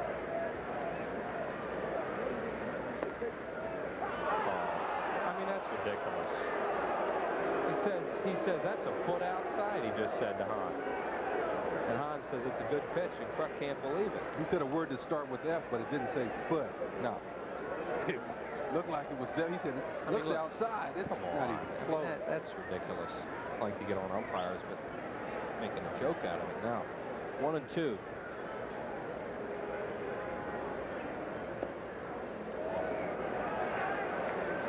Got to make a hitter a little nervous, too. When anything goes away from him, you're going to have a tendency to chase him.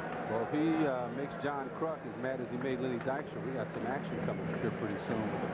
Because Lenny came right back and got a base hit. Kruk brought that up. 2 balls and 2 strikes now on John Kruk.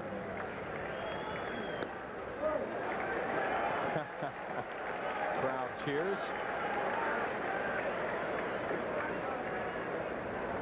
See if Dykstra is running here. 3 balls, 2 strikes, 1 out. Holland's on deck. Here's Hershiser's line thus far. Yeah, Lenny will be taking off on this pitch. He goes. Kruk breaks his bat, fouls it away. The barrels goes out past the mound.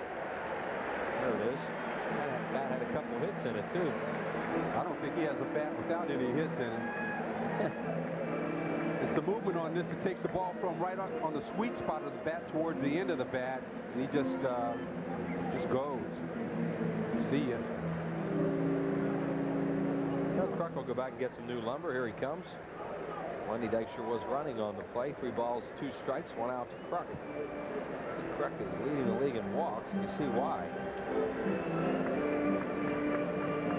2 for 2 tonight.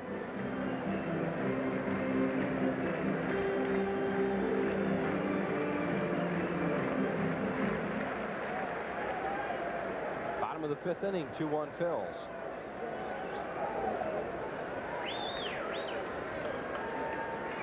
There goes Dykstra, and it's ball 4. Kruk walks again. And the Phillies have 2 on and 1 out for Dave Hollins.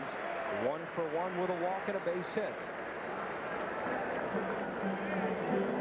Most pitchers, I think, are concerned if there's a walk and a base hit, but with Hershiser, you can tell he has a plan in mind. He has excellent control. He can get the ball just about where he wants to.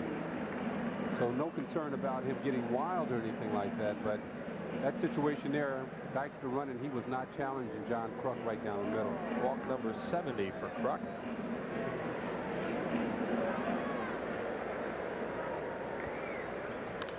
Hollins fouls at first base side.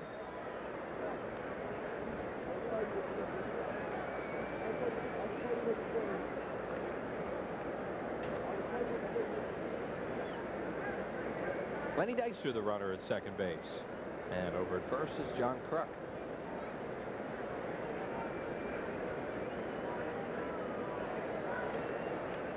On deck batter Dalton.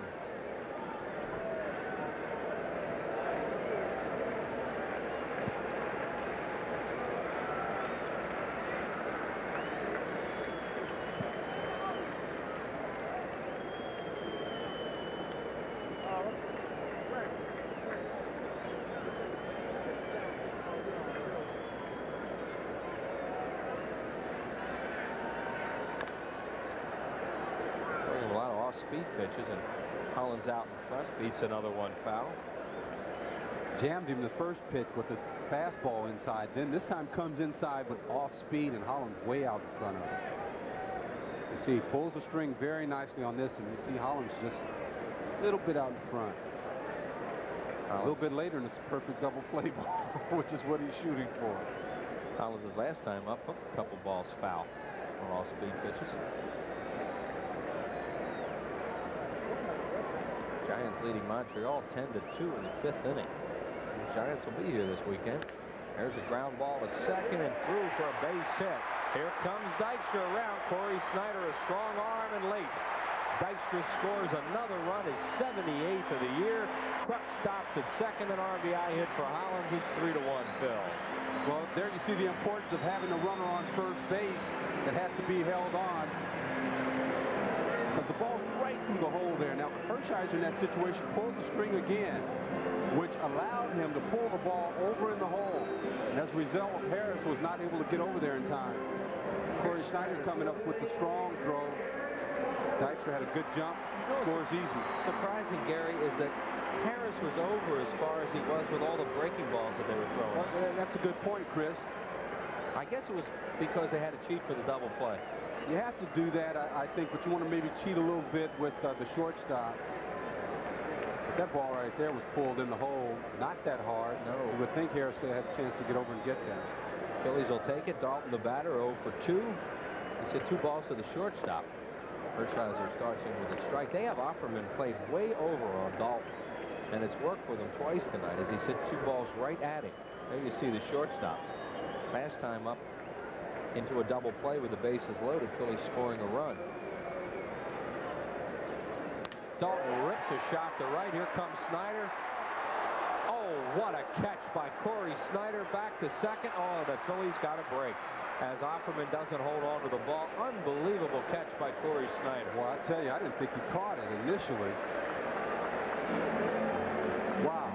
It should have been a double play. Woo, he does get that. He caught it. That's an excellent play. No, then Offerman just missed this. He does. He tries to hold the bag. He got that ball. He got his glove underneath that. Nice play. Look at the throw he has to make off balance. Does a good job. Offerman just stretched too soon. Yeah, it should have been a double play, so the Phillies are alive. A great play by Corey Snyder.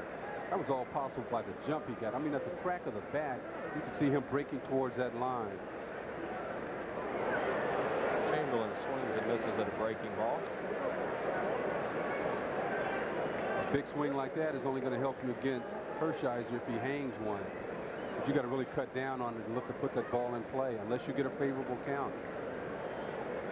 Chamberlain 0 for 2. He has struck out, grounded out. Bruck at second and Hollins at first. 2 outs now. Hit to deep left center field. Back goes off the wall. In play. 1-run scores. Here comes Hollins around. Offerman's throw is late, and Wes Chamberlain has a 2-run double over the head of Henry Rodriguez, and the Phillies lead it 5-1, and Offerman not catching that ball. They get 2 more runs. Yeah, that was a big play, not getting that double play when they had it, but look at the breaking ball. Hanger, we talked about it. The only thing you can hit would be a hanger with that big swing, and it does. Right there over the heart of the plate. That ball is just 3 feet from going out. Rodriguez over to cut it off. That was a clothesline. But we saw Chamberlain chase the breaking ball in the dirt the pitch before. This time, instead of throwing it away from him, he leaves it over the plate, and Chamberlain is all over it. Dodgers are getting the bullpen up. Morandini, the batter. Mickey 1 for 2. Rick Trilasek up in the bullpen, the former Toronto Blue Jay. As Ron Peronowski, the pitching, or as Tommy looks on, Ron Peronowski goes out and makes some pitching changes. 2 balls and no strikes. There is Peronowski along with Joe Ferguson. Big hit by Wes Chamberlain. Phillies have been threatening to have a couple innings tonight. And now they scored 3 in this inning. Started by Dykstra's 0-2 base hit.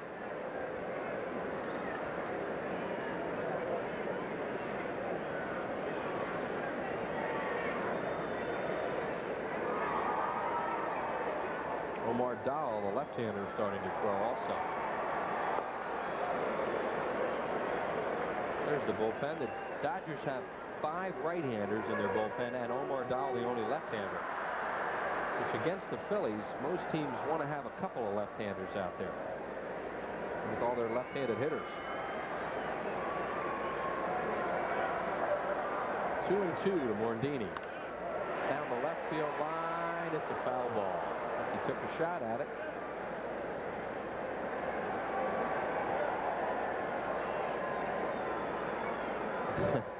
Congratulations. Nice little reward. With his Eagles hat on.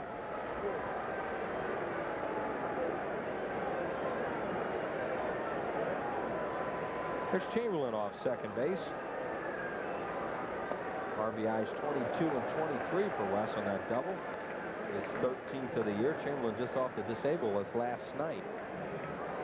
4 hits in 2 days. That's a nice way to come back. Had 3 hits and an RBI in last night's game. There he is. I mean, if you're on the disabled list, you come back thinking maybe it's going to take you a couple of games before you, get back in the groove a little bit. Morandini checks. Piazza wants an appeal to third, and it's ball 4. Walk number 4 issued by Hershiser. 2 in this inning. High fastball. Nope, doesn't even offer. And that'll bring up Kim Baptiste 0 for 2. Grounded into a fielder's choice, popped up foul to first. Kim is the Phillies shortstop right now with Duncan on the disabled list. I tell you, the things that have helped the Phillies tonight are 2 mistakes. Deep to left field, down the line. This ball is off the wall. Chamberlain scores. Morandini to third.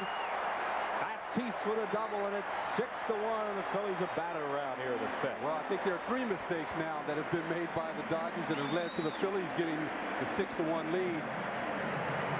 Number 3 was that hanging breaking ball he just threw to Baptiste. Number 2 was the one before that he threw to Chamberlain. And the first and the biggest mistake was there's Baptiste turning on that breaking ball that's left inside. He peppers the fence. But the number 1 mistake was Hershiser getting the ground ball back to him that he turned and threw in the center field, which also led to 2 runs. Tommy Green, the batter, 0 for 2 tonight. Hershiser's lost 3 in a row. Phillies are trying to make it 4, as you see the numbers on Kim Baptiste.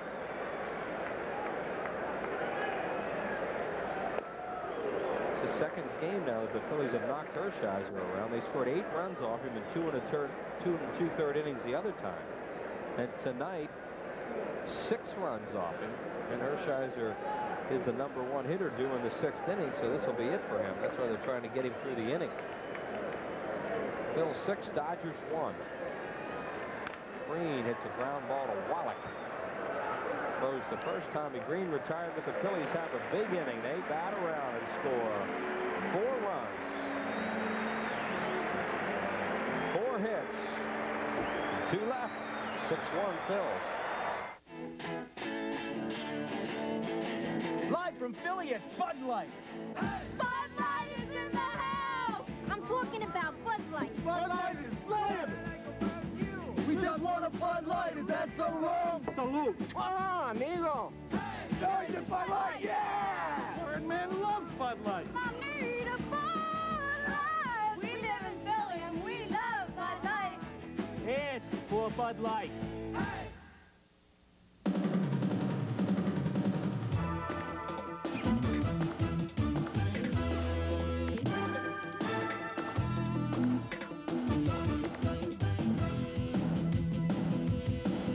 It's like having a Phillies ticket window come right to your home. Call 463-1000 and reserve your tickets in advance. No rushing, no waiting, no hassle. 463-1000. It's like having a Phillies ticket window right in your home.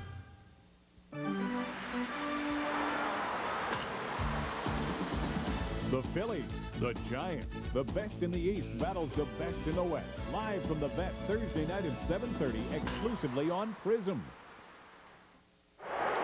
Well, this summer, only one channel brings you exciting, exclusive first-place Phillies action and a wide variety of over 100 movies a month. It's a combination no other channel can match, and it's all yours all summer long right here on Prism. Only place to be in the summer of '93. Good ball game tonight. Phillies lead it 6-8-0, 1-2-1 for the Dodgers. As Tom Goodwin is going to come out and bat for Oral Hershiser.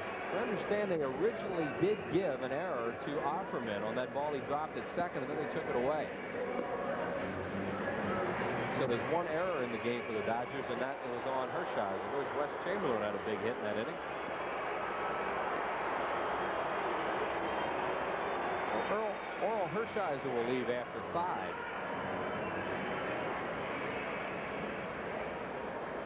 And Tom Goodwin, the batter. Goodwin, a left-handed hitter.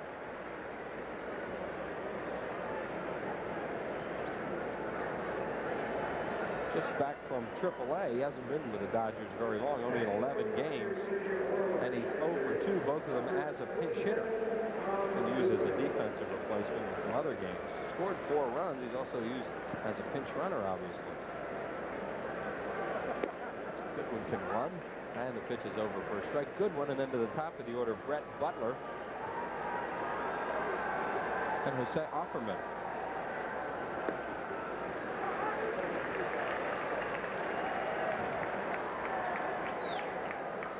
Tommy Green, thus far, only 2 hits in the ball game. So, I mean, it was a big game for him. Everyone wanted to see if he'd bounce back from the bad starts he's had previously.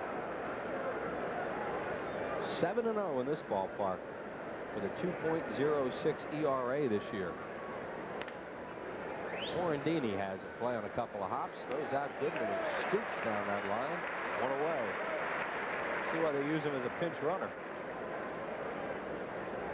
That'll bring up Brett Butler 0 for 2. He's popped up and struck out. The 2 hits off Tommy Green, a single by Hershiser and a booming home run by Mike Piazza. Cardinals won this afternoon. Phillies lead at 6.5. Beating Houston 10-4 at the Dome to win 1 out of 4. Montreal getting blown away tonight by San Francisco.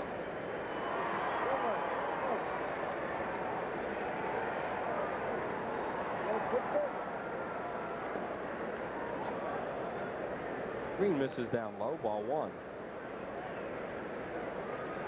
Well, if you get a shot at this defense the Phillies are playing on Butler, who normally a couple times a game will at least attempt a bunt. Let's see how far Hollins is. Oh, look out. My goodness gracious.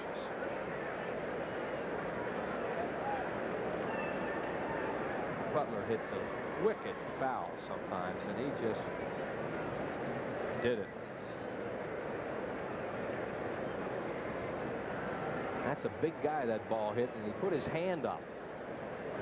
And there's a guy shaking his hand in the stands, and hopefully he's okay. Yeah, look, there he is. Lucky he didn't try and catch it in his mouth. All he was trying to do was block that baby. 2 balls and 1 strike on Butler. You see where John Kruk is playing. He's playing in at first base a little bit, but he's trying to cut off that ball that might be hit to the second baseman. Butler likes to take it right to the second baseman. 3 balls and 1 strike on Butler. Tommy Green yet to walk a batter tonight. He's only run a couple of deep counts. He struck out 3 thus far. Always have to be aware of the bum Brett Butler. Here's the 3-1 pitch.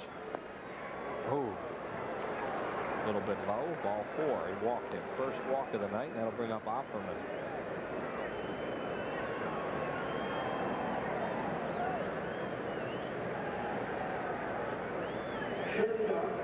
Johnny the Miners coming up after this half inning. Larry Rosen will talk to Scranton first baseman, New Jersey native Sean Ryan.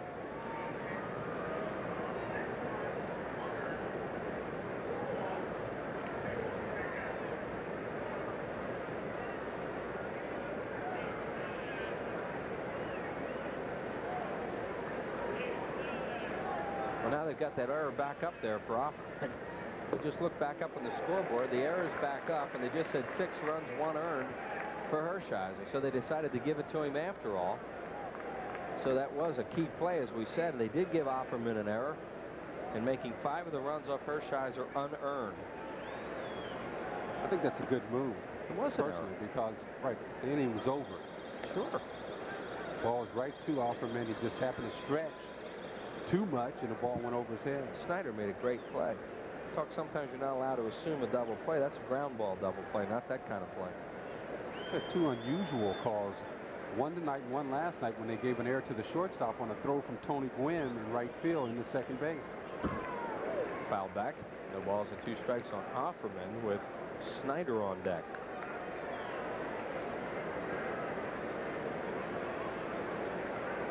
So the totals for the Dodgers now 1, 2, and 2. Phillies 6, 8, and 0. We are in the 6th inning. Dodgers will need a new pitcher.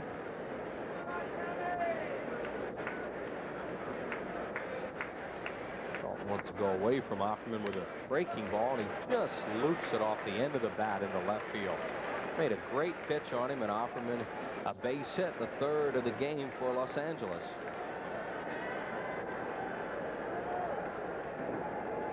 How about a good pitch? Just on the outside part of the plate. Offerman already headed toward first base. He sticks the bat out there. Serves it into left field.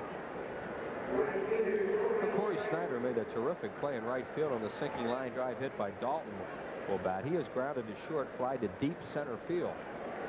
Phillies with the infield at double play depth, playing Snyder to pull in the infield. Corey Snyder used to be a real strikeout machine. He shortened his stroke, had a pretty good year with San Francisco last year. They didn't re-sign him. Dodgers took him. See how many times he's moved around in the last 4 years.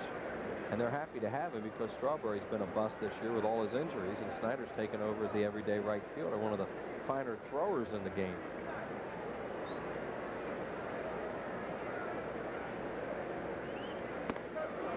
He threw that ball by him, 1-1. Good fastball. The pitch before, a hanging slider that he got away with.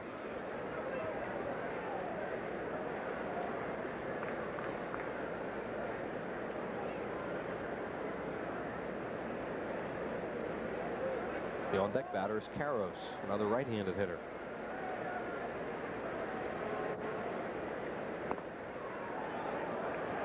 Two and one with a fastball. Inning started with Goodwin, the pinch hitter, grounding out to second, and then Tommy Green walked Butler on a 3-2 pitch and a bloop single to left by Offerman. 2 on and 1 out for the Dodgers.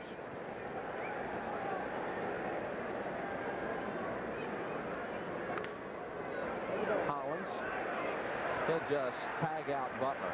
That's good play by Hollins, because once he hesitated, he was in trouble for anything at second.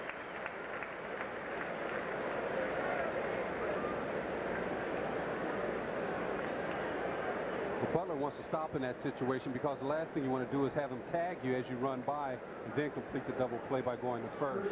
This way he guarantees there is no shot at the double play. The runners are still at first and second. The ball was very slowly hit off the end of the bat. It wasn't a double play ball as we look at Tommy Green's pitch count at this point. For Eric Carros, who has grounded out and hit a little humpback liner to second. Fine play by Morandini to retire him. Tries to check. They're going to appeal to first. Poncino says he did.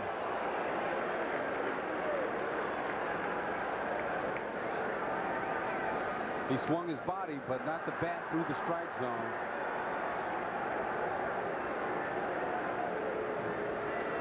Well, he got away with one. There was some kind of force that created him to go down like that. He had some powerful torque working there. Really. Something swung. That's a strong man trying to stop that bat. Strike on the outside corner.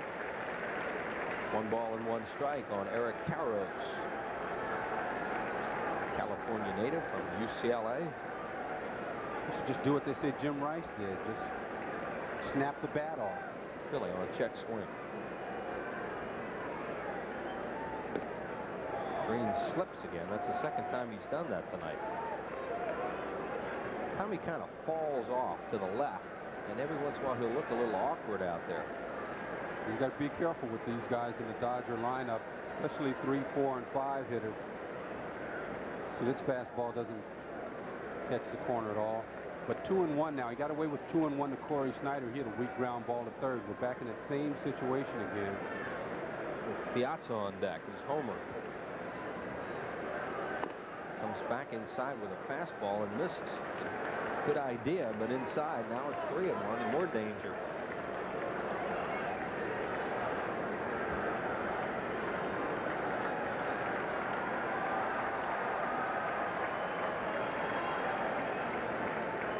Fastball fouled away into the upper deck, so the runners will be off on the play. 3 balls and 2 strikes, and 2 outs here in the 6th. Corey Snyder from first, and Jose Offerman from second.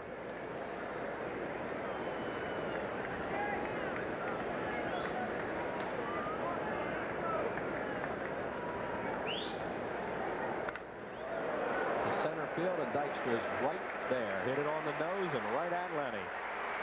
No runs, 1 hit, no errors, and 2 men left on base. 6-1 Phillies, bottom of the 6th coming up. Time now for Mining the Miners as Larry Rosen shares the story of the ultimate long shot. New Jersey native Sean Ryan.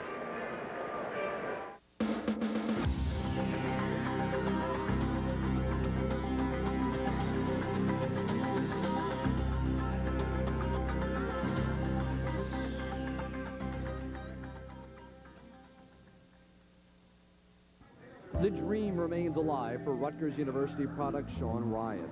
A switch-hitting first baseman, Ryan has defied the odds and earned his way onto the Scranton roster at AAA. Sean was an overlooked 38th round draft choice, and while he would love to have been a bonus baby, he says there can be advantages to his route. Being a 38th round pick is definitely an underdog, there's no doubt about it. And there are quite a few underdogs that have made it big. I mean, Keith Hernandez and you know, even though Jose Canseco was a 14th rounder, that's still not exactly, you know, up there. And some people just blossom later than others. And I love being the underdog. I mean, I use it as positive energy. As long as they keep giving me the opportunity, I've succeeded in every position, you know, in every opportunity that they've given me. And as long as they keep doing it, I'll be right there.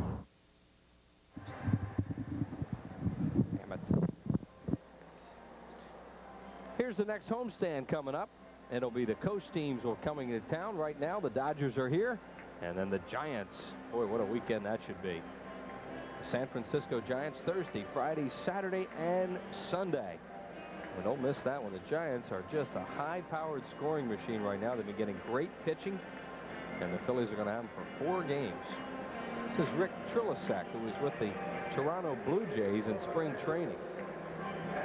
He's a sinker-slider type pitcher. Phillies saw him earlier in the season when he was here with the Dodgers. There you see the numbers on him. Of course, you touched on the Giants series coming up. About them scoring 10 runs yesterday, and Barry Bonds was 0 for 5. They're getting a lot of contribution from a lot of guys like the Phillies were early on when they were going good. Phillies had this guy at one time, as you see. Now the Giants are having a year just like the Phillies. They've been leading most of the season. Their lead was 7 at game time today, and just like the Phillies had a 7-game lead before the Cardinals won this afternoon. Phillies 7-game lead, but they're 6 games in the loss column. Giants had a 7-game lead, 7 games in the loss column. Dykstra hits it down the line. It's a fair ball. Lenny Dykstra's on fire. Now Snyder can't come up with it, and Dykstra is going to stop at second.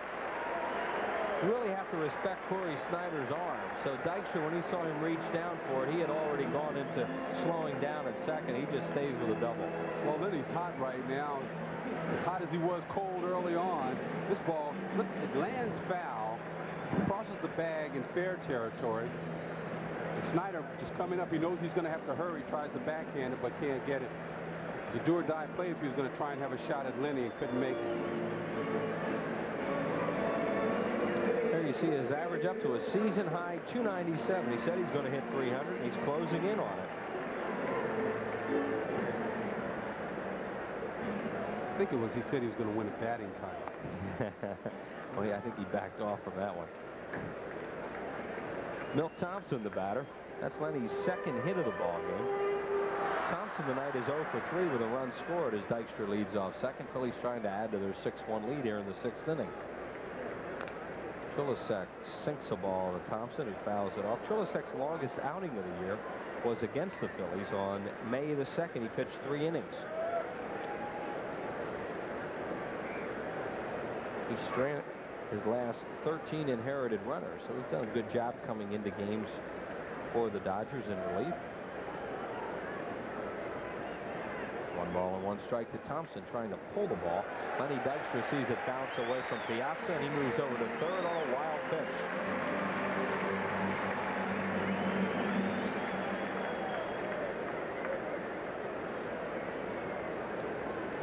Boom, little sinker, tries to come back, but it's down in the dirt.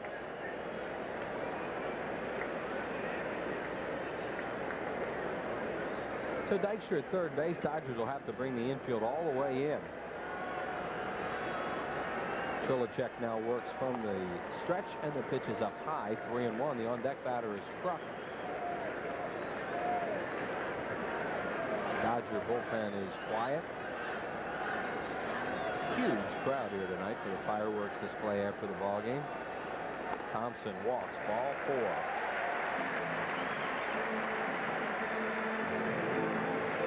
So Trilicek walks Thompson, and Kruk the batter. He's a perfect night working. 2 for 2, a run batted in, a walk, and a run scored.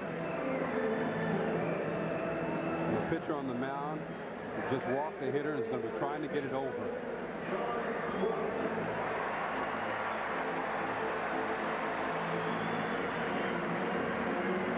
Dykstra at third, Milt Thompson at first base. Dodgers are now playing the infield at double play depth, so they'll give up a run for 2. And it's outside, ball 1, with Hollins waiting on deck.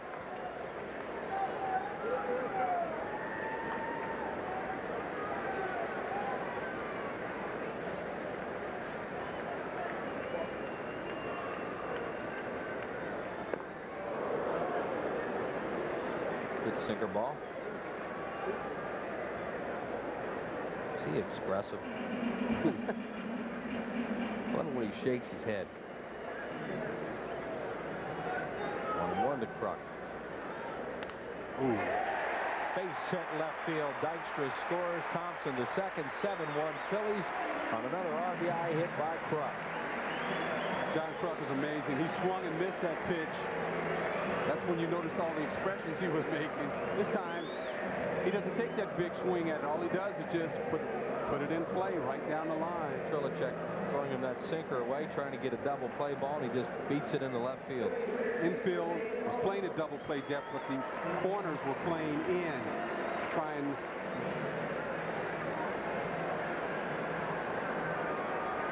So Dave Holland's the batter. He's on a perfect night. Also 2 for 2 with a walk, an RBI, and a run scored. And Trilicek's pitch is over for a strike. Rick Trilicek on behind Oral Hershiser. Hershiser charged with 6 runs tonight. Just one of them earned. 2 errors in the game. One by Hershiser, the other by Offerman, the shortstop.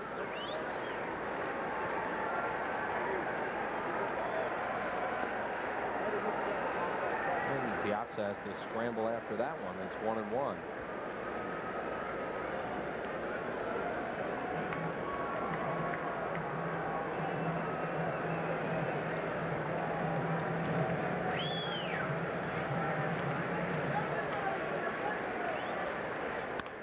With a line shot to right center. Butler cuts it off. Thompson scores. Krupp to third. Hollins to second. He has 3 hits tonight, and it's 8-1, Phil.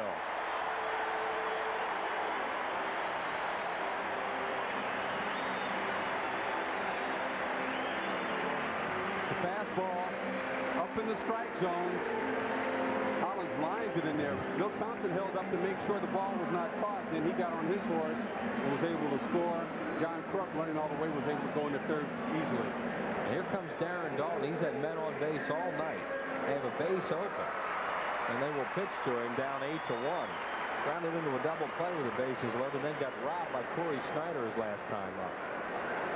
Dodgers are a little confused about what way they're going to play their infield. They're halfway.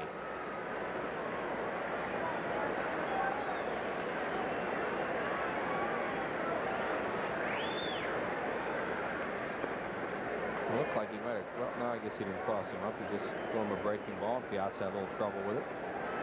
Been a tough inning for the catcher. Says he's all right.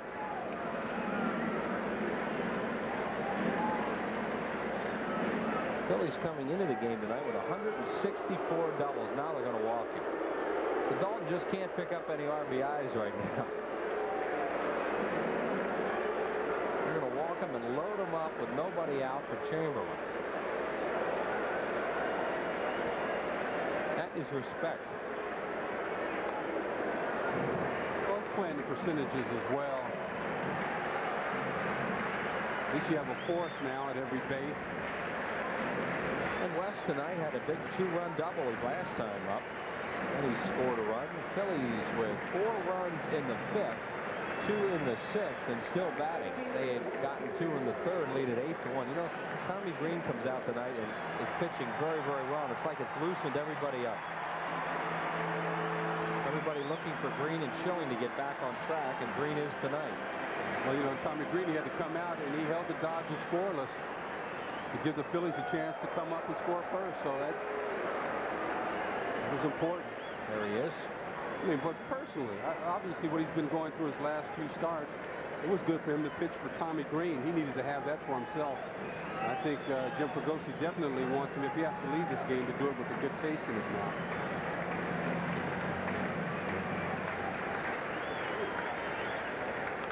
Chamberlain fouls it at the plate.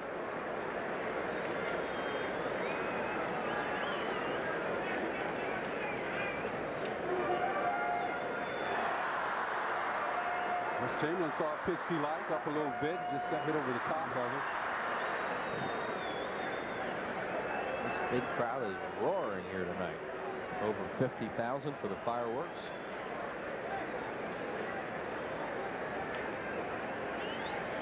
Trilicek having a tough inning. Chamberlain ground ball to short. They'll try to get 2. There's 1 back to first, double play. Phillies pick up their 9th run of the ball game as the Dodgers twice tonight have had bases loaded double plays turned. Well, that was a percentage play Tommy Lasorda made by walking Darren Dalton, and it pays off. The Phillies do get a run. Doesn't count as an RBI for Chamberlain, but it's 9-1. John Vukovich moving down the Phillies dugout. The Phillies could make some defensive changes with a big lead now, 9-1. Here's Morandini, 1 for 2 with a walk. Down low again. There's Vukovich. And checking out the lineup card, maybe Eisenreich will be going in to play right field for Chamberlain.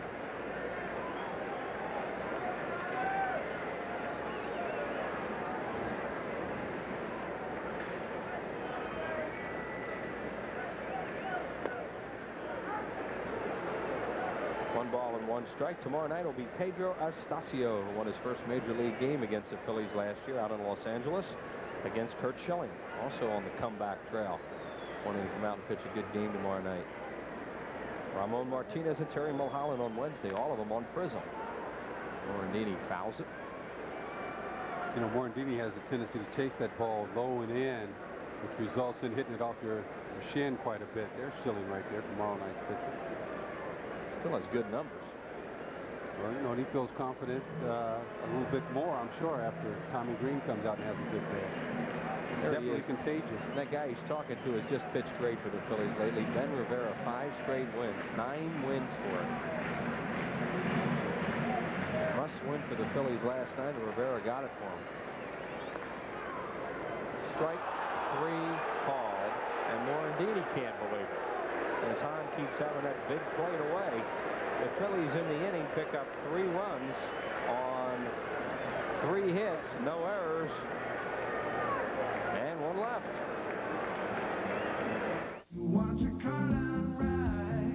If you want your car done right, bring it to a place that puts its money where its mouth is. Bring it to Jiffy Lube, where millions of cars every year are covered by our pledge of satisfaction. Everybody says they'll do the job right, but at Jiffy Lube, we guarantee it. One more reason Jiffy Lube is America's favorite oil change. We got experience at Jiffy Lube.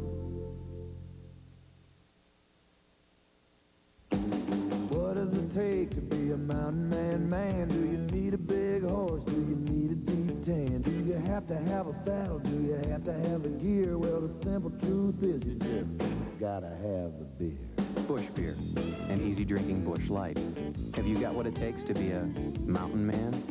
What does it take to live a mountain man's life? Get smooth Bush beer is a drinking Bush Light.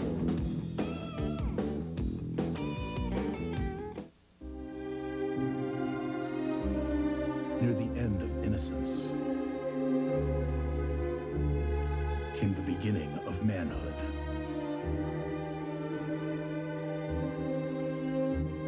The events that shaped their lives can't help but touch yours. Under fire! A midnight clear.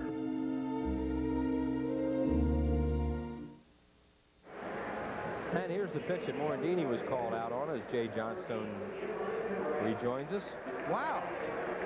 That caught the corner of the batter's box. I think Minky a little upset with that, but You've seen Hahn drop his indicator. Phillies, as expected, bring Jim Eisenreich in now to replace Chamberlain. West went 1 for 4 with a 2-run double. And there is Eisenreich. Very few games do the Phillies play, and he doesn't get in. There's Chamberlain back off the DL, off for the rest of the night. Phillies with a nice, comfortable 9-1 lead now for Tommy Green. well, I guess maybe that might put the rumors to bed about Tommy Green. Here he is going to the 7th inning. He's giving up 2 hits as Carlos Hernandez will come in 2 bats. He's going to hit for Piazza, so with the Phillies blowing this one open, Piazza does most of the catching. They're going to get him out of here on this hot night, and Hernandez lines a single to center on the first pitch he sees. That is hit number 4 tonight off Tommy Green.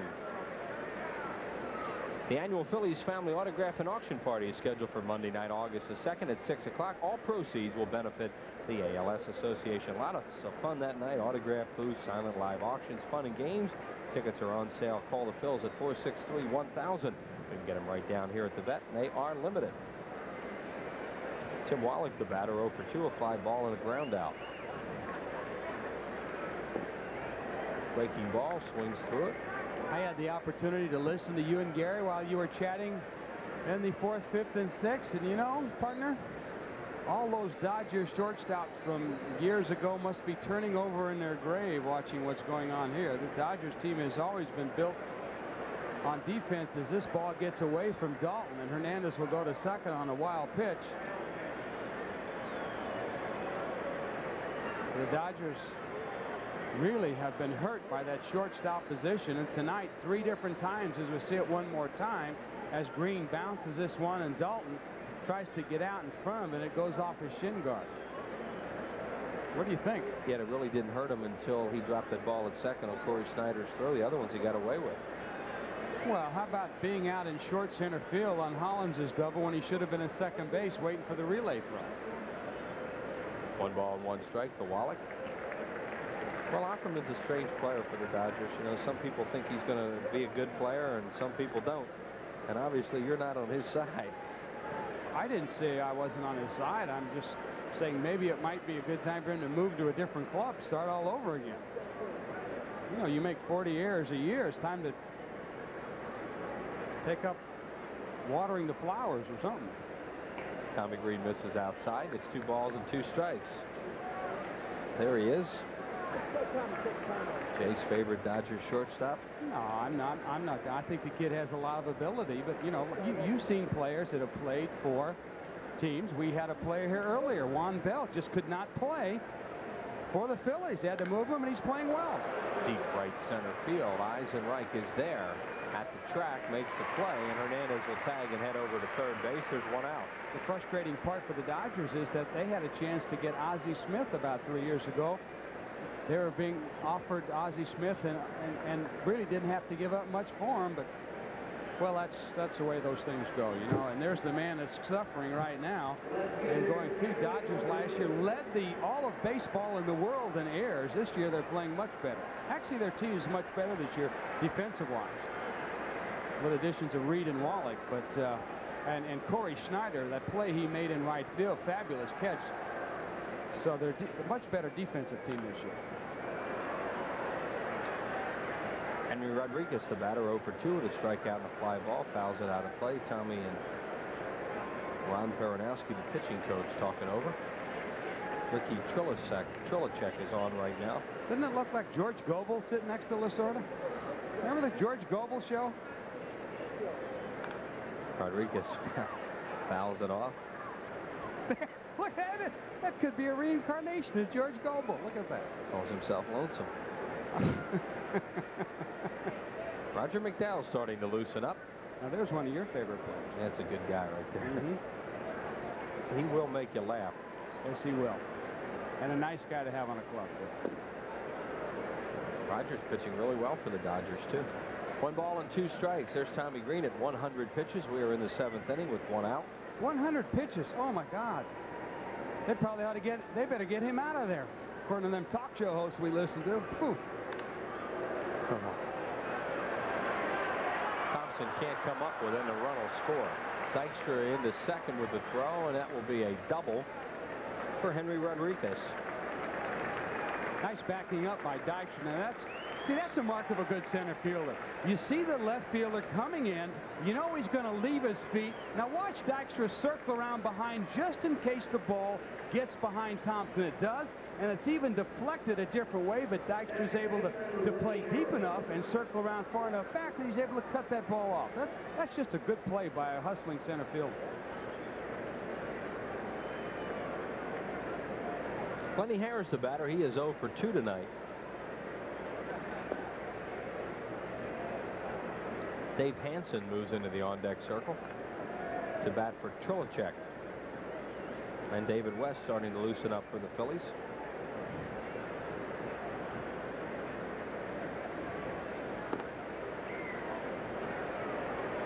Two balls and no strikes. Hey, happy birthday to Vincent Forella. He's the bartender in Core State Superbox, having his 32nd birthday today. So happy birthday, Vincent. Harris takes it over for a strike. 2-1. The Dodgers need base runners. That was their second run that just scored. Phillies lead at 9-2. We're in the 7th. Rodriguez on at second with a double, his second of the year.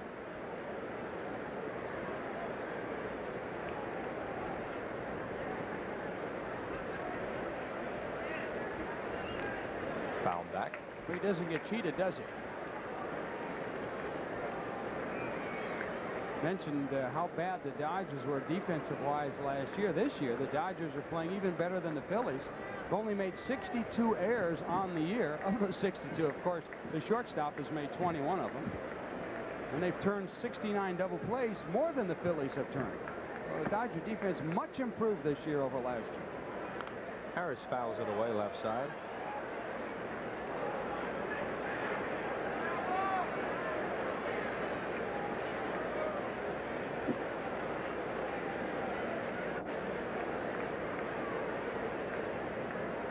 2 balls and 2 strikes now on Lenny Harris. High with a fastball. Now it's 3-2. Oh, by the way, I did some checking, partner, down in the tunnel. 92 miles. His top speed so far for Tommy Green today. Now, he's had a good fastball since the first inning. Looks like he's starting to labor a little bit in this inning on a very hot, humid night. That's why they're getting west up. Well, he misses outside to Harris. That's walk number 2 issued by Green, and that'll bring up the pinch hitter Dave Hansen as the Phil's bench looks on. It's one of those strength-sapping nights. Very, very hot and humid. It will be like this all week. Hansen batting at 286. And as a pinch hitter, 8 for 25 with a homer and 8 runs batted. And he's done a good job for Lasorda's troops. Well, Dave Hansen really thought that he had the third base job this year. In fact, he played pretty good last year, and Dodgers were happy with him, but they had an opportunity to pick up Tim Wallach, and of course they went out and made the deal, and that basically regulated Hansen to pinch hitting and spot time playing. 1 ball and no strikes on him. On deck is Butler. At 8 for 25 is a .320 average for him as a pinch hitter. He's batting for Trilicek. Swing and a miss.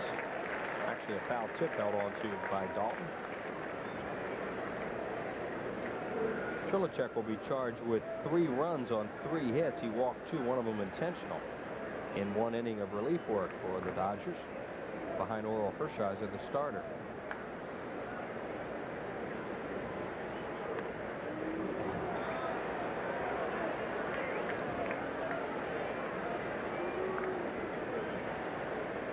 So we could be looking at Tommy Green's last inning of work now, where he's starting to labor in this inning.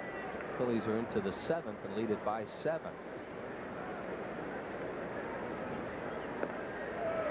Good fastball over for a strike, and it's 2-2. When you got a 7-run lead, you can play around a little bit.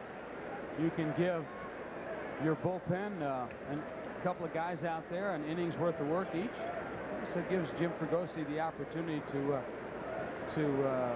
use some of his guys out there, get a little work in. Hansen started to go, held up, so the count's full at 3-2. Henry Rodriguez, the base runner, at second, and Lenny Harris on at first with 1 out.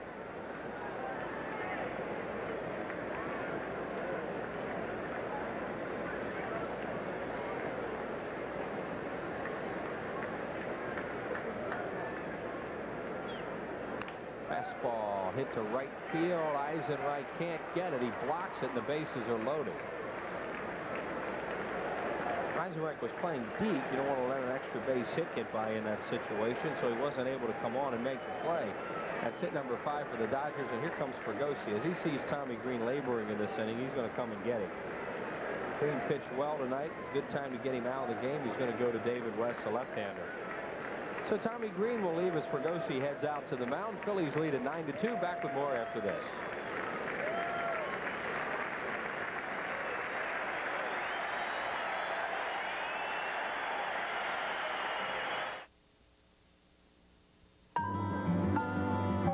Yeah, how far away do you think I can get in 72 hours?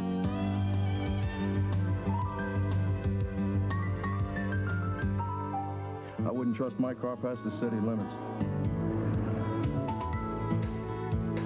For the way you travel today more than ever, the Smart Money is on budget. Plan a great getaway by giving Budget a call. You'll get great rates on great cars. The Smart Money is on budget. When good just isn't good enough. Well, looks like you got a new pride and joy. Well, it's not exactly new, but it's new to me. And I see you're putting in super premium. You bet. I saved every dollar I made for 2 years to buy this, so I'm giving it nothing but the best. Nice car. See what I mean? So when good just isn't good enough for you, experience our best. Fly with the new superpower, Citgo. Walk and a single. Here's Tommy Green on the Phil's bench now. The line on him, the 3 runners on base, of course, are his responsibility. And Tommy got a nice reception from his teammates as he headed into the dugout. He certainly wanted to pitch through the 7th inning, but was not not able to do it. There you see Kurt Schilling and Wes Chamberlain, Joe Millette, Mariano Duncan, some of the other guys patting him on the back and on the back of the neck. Good job by Tommy Green tonight. Very good job.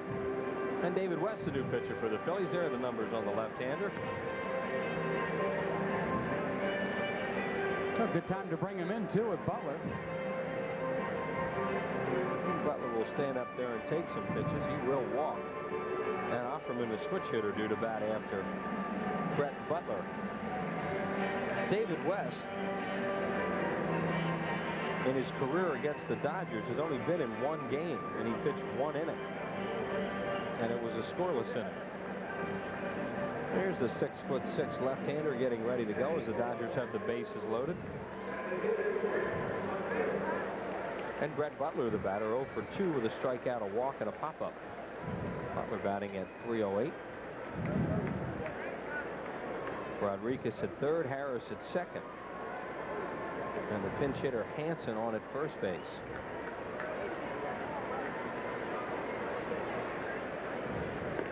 And Butler takes all the way, and it's over for a strike call.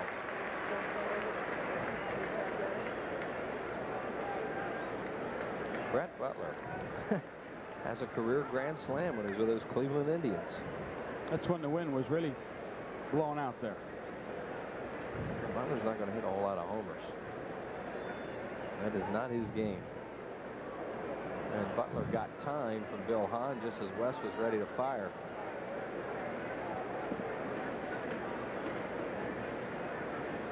Big crowd here tonight. A lot of offensive fireworks by the Phillies so far, and they're looking for fireworks afterwards. David West trying to shut the Dodgers down. Pitch to Butler.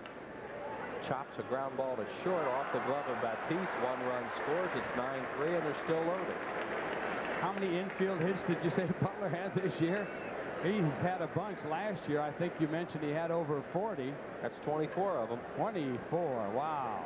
It's a base hit and an RBI for Butler, and the Dodgers keep hacking away. Just goes to show you, when you choke up on the bat and you swing down on the ball on turf, you can get yourself a lot of infield hits. Jose Offerman, the batter. This will be the first time he's batted right-handed tonight. He's a .250 hitter from the right side. He is 1 for 3 thus far. Phillies with the infield at double play depth. It's a rip and fouls it off. Offerman, a big swing at that.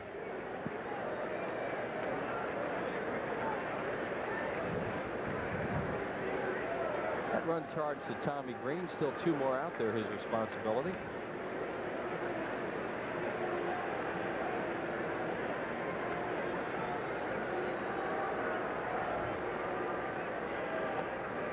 Play by Dalton on the ball low and in the dirt.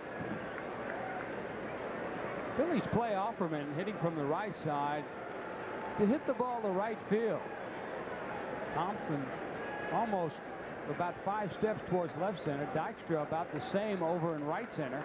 And Eisenreich in 5 steps over in right field. Fouled off the ball. Might have been out of the strike zone as he chased it down low. The on-deck batter is Corey Snyder. 1 and 2 on Offerman.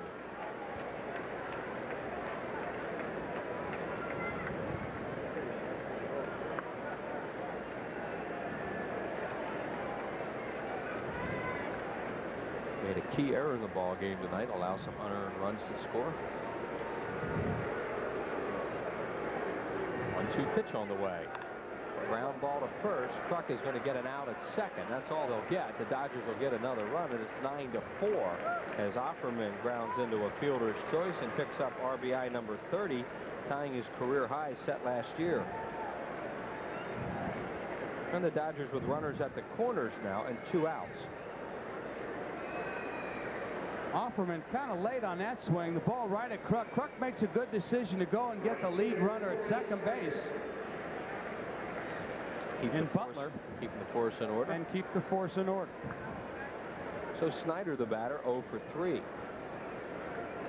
As we mentioned, those are Tommy Green's runs, and the runner at third base is his responsibility. Doesn't matter about the runs. He wants to pick up a win tonight for the ball club. Personal stuff can go right out the window when you're trying to win a division. Well, certainly, and you know the Phillies know that the Cardinals won this afternoon. They got a chance to see that game on television. So this is in a way an important game for them. They want to get off the series right with the Dodgers. And if you look at the last 14 series the Dodgers have played, they've won 10, split 2, and tied 2. Snyder I say split 2, lost 2, and tied 2. 1 ball and 1 strike on Corey Snyder. David West on for Green. Dodgers have pushed across 3 here in the 7th inning. It's a 9-4 game in favor of the Phillies.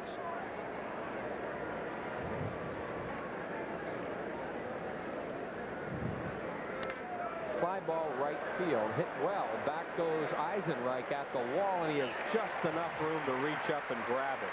3 runs in the inning, and it's a 9-4 ball game. 7th inning stretch coming up. Well, sports fans, the All-Star break is coming up, which means that summer is half over, and some of us still have a little painting to do. That's why Sherwin-Williams is having their America's All-Star sale. Their best-selling A100 exterior flat is only $13.99, and Style Perfect interior flat is just $8.99. The sale's over July 31st, so you better hustle. We both got a lot of work to do. Yeah, you're right, Judd. There's no beach traffic. Easy. I went out. There's a Coke machine. Man, I'm so hot. You certainly are. Hot as in sweaty. Hey, so crank on the AC. Air conditioning is for the weak, like yourself. I'm sticking to the seat, like yourself. That dog is moving faster than we are. All you guys ever do is complain. Your shoes are pretty. Could someone please fan me? No. Coca-Cola, anyone? Yeah. Thank you, Alan, for serving a purpose in my life for the first time. You're very welcome. Hello, I'm Dick Vermeil. Do you know the latest word in drinking during pregnancy? Drinking 6 or more drinks a day can cause the severe abnormalities of fetal alcohol syndrome. Just 1 or 2 drinks a day at the start of pregnancy can affect the growth of the fetus in more subtle ways. Hey kids, if you love the Fanatic like we do, Prism wants to give you the chance to be the Fanatic special pal at the August 14th Phillies-Mets game. You can spend the 5th inning with the big green guy and watch the rest of the game in some really excellent seats. So if you're 6 to 12 and you want to be the Fanatic's pal, just send a postcard to the address on your screen. It's Fantastic Fanatic Contest from Prism, the only place to be in the summer of '93. Well, here's the Dodgers' new pitcher, Roger McDowell. There are the numbers on McDowell. He is 4-0 with an ERA of 1.4. Cal, a former Philly, has done a good job for the Dodgers. There was concern last year when Jay Howell went down. Jim Gott and McDowell took over and was able to stem the tide for a while. So Roger McDowell on the mound as we go to the bottom of the 7th inning. Kim Batiste will lead it off, and the Phillies have the lead here in the bottom of the 7th, 9-4. Kim Batiste with David West waiting on deck. He will bat against Roger McDowell. Roger, according to all the reports, is throwing the ball very well, a lot harder than he had been. Sinker slider pitcher. Phillies fans very familiar with Roger.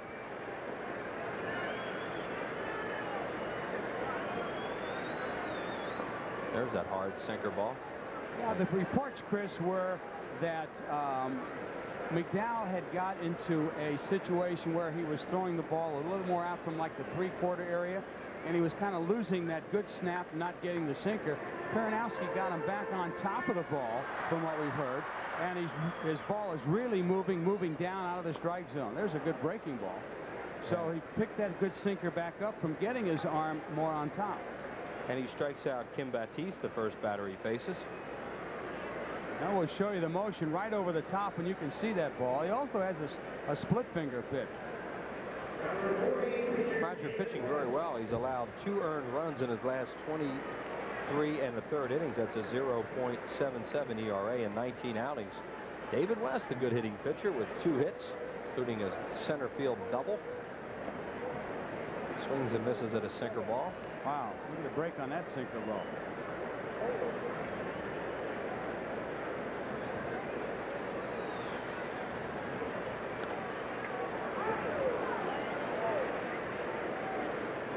Again, you can see the break on that sinker ball.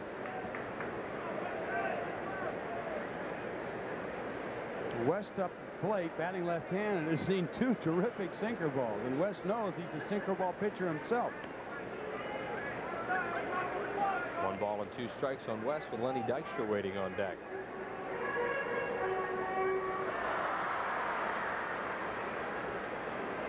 See David West in his career spent quite a bit of time over in the American League, so he hasn't had that much of a chance to hit. Foul away left side. Dykstra, the on-deck batter, has had another huge night. He scored 3 more runs.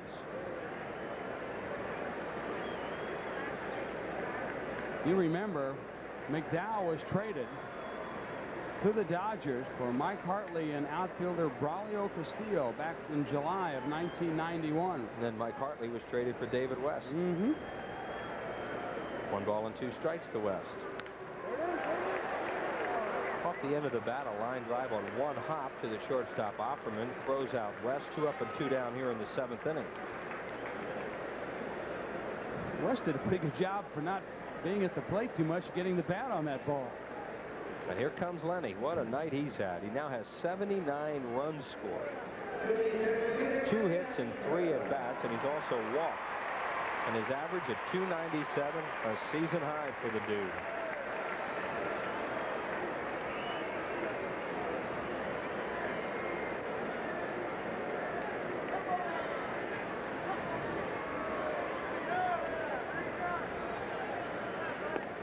Roger throws him a breaking ball. These 2 guys were really good friends when they were together on the Mets. They came over to the Phillies, and the deal for Juan Samuel.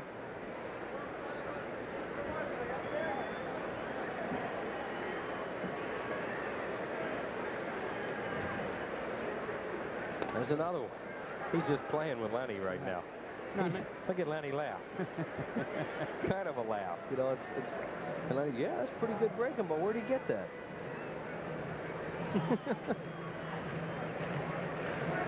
Hernandez, the new catcher. Then he throws the sinker away.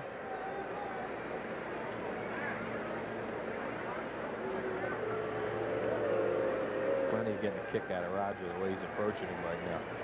1 ball and 2 strikes. Roger's enjoying it also. You know, these 2 guys, they're having some fun now. And he misses. You know, the point we were making earlier about the fact that Dykstra was 63 walks, 97 hits. You put them together, that's getting on 160 times. Now, we mentioned that the league leader in the National League with hits is Roberto Clemente with 102. I'm sorry, Roberto Kelly. And Dykstra now with a 79 runs. He throws him another breaking ball. He fouls it away. That's a lot of getting on base for this guy. Roger McDowell with short hair this year. A new look for Roger the Mac.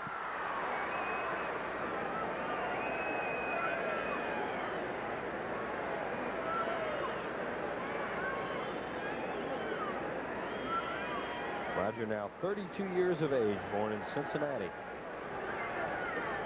And he got it. Struck out Lenny Dykstra, and he gets the Phillies 1-2-3 in the 7th. No runs, no hits, no errors, and nobody left. 9-4 Phils through 7. Mountain man survival skills.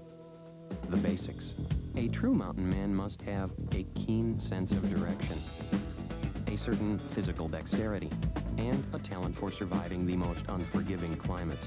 Of course, nothing is more key to a mountain man's survival than plenty of smooth bush beer and easy drinking bush life.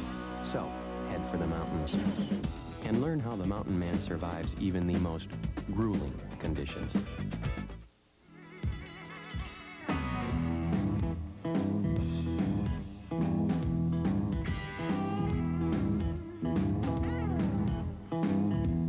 Gun protected.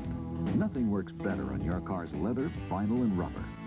It can turn just about anything into a great-looking car. Nice car. What, this pile of junk? Give it the gun with Son of a Gun. Son of a Gun and one-step tire care. Now available at Pep Boys. Recently, an object was sighted. It was big. It was just big. Too big to measure with the human eye. They say it could show up anywhere. Whoa! Did you see that? Pizza Hut! Bigfoot from Pizza Hut. Out of sight, big. 21 slices. I can handle it. On a totally different crust. Whoa! For a ridiculously low $10.99. It's a legendary value. Bigfoot from Pizza Hut. The biggest pizza you can get delivered. There's a summary in the ball game. You see the Phillies scoring 2 in the 3rd, 4 in the 5th, 3 in the 6th. Dave Hollins, John Kruk. 3 hit games. Lenny Dykstra scoring 3 more times. The Dodgers getting a home run from Mike Piazza, his 16th. During the 7th inning stretch, Stephen Gusenhauser, the director for the Delaware Symphony, conducted Take Me Out to the Ball Game and did a fine job. He was up in the organist booth on the 400 level, so we wanted to congratulate him for that. He's with the maestro himself, Yes. Paul Richardson. There he is.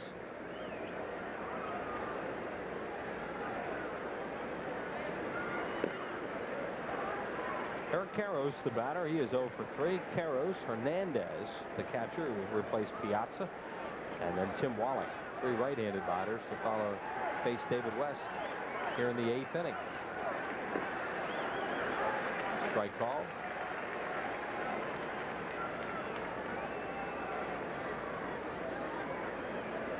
Ken Batiste caught a little turf burn there. It sure does look like cut his knee. Maybe he got it sliding. 2 balls and 1 strike now on Karros. You know, as much as Dykstra slides and dives in the outfield, it's a wonder that he's just not one big burn on that body of his. Karros with a hard ground ball to short. Batiste throws low, and Kruk saves him. On away. Nice play, John Kruk. Batiste hurried his throw a little bit, bounced it in front of Kruk. As you can see here, now watch the fine play that John Kruk makes. Watch him how he stays right with it and watch it into his glove. He doesn't take his head out. He doesn't bail out. He watches that ball short hop right into his glove the way you're supposed to. Carlos Hernandez, the batter. He pinch hit for Piazza in the 7th inning, singled and scored a run. Piazza had a home run earlier, 1 for 2, Mike. First pitch is a breaking ball over for a strike to Hernandez.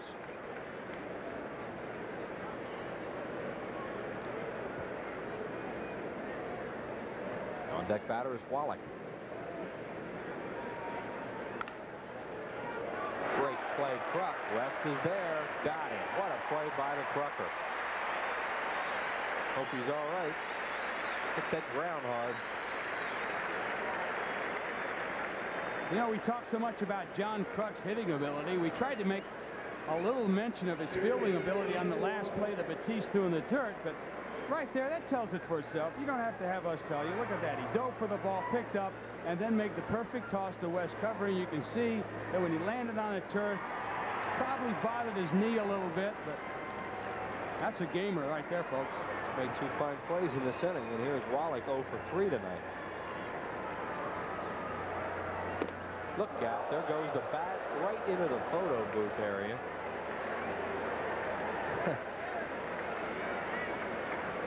And the bat boy to get out and get it. I bet he got a close-up of that one. Wow, that's... Well, you had some guys scuffling on that one, didn't you? This cameraman got their attention. Yes. Well, Wallach's going to go over for a little rosin, pine tar, and that gives us a chance to tell you about Dream Week.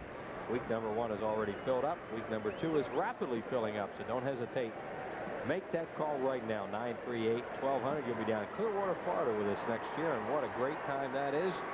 Time of a lifetime. Call Dream Week at 938-1200. That's filling up fast, so make that call tomorrow morning. Yep, Norman Amster is just waiting right by that phone for that call. In fact, he sleeps with it. Check swing, appeal to first, and he went, says Poncino. And it's 0-2.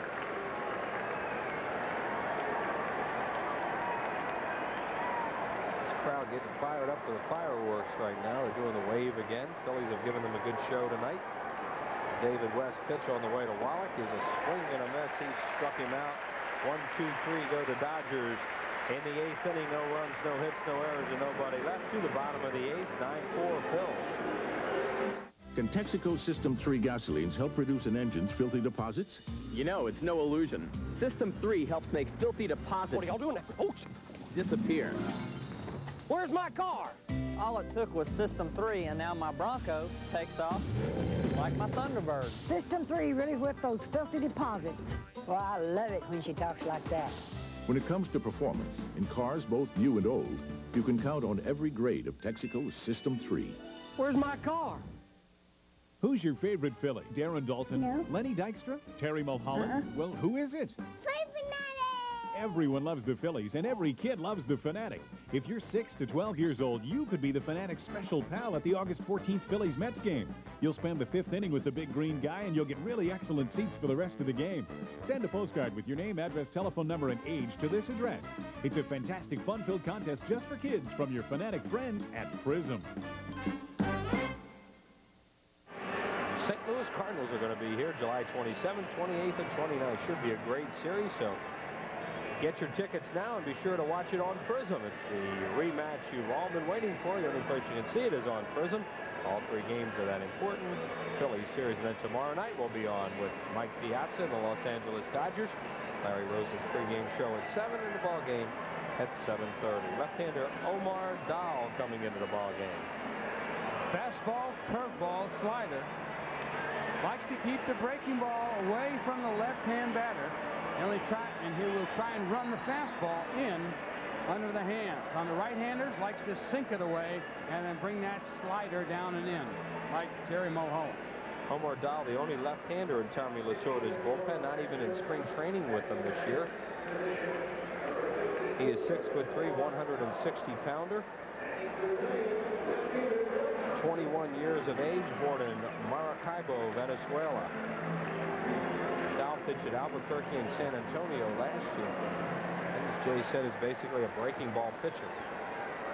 Roger McDowell with 1 strong inning and 2 strikeouts. Hershiser charged with 6 runs and Trilicek with 3. 9-4 Phils. We go to the bottom of the 8th inning, and Milt Thompson, the batter. Milt tonight has scored a couple of runs. He is 0 for 3 with a walk. He'll be followed by Kruk and then Hollins.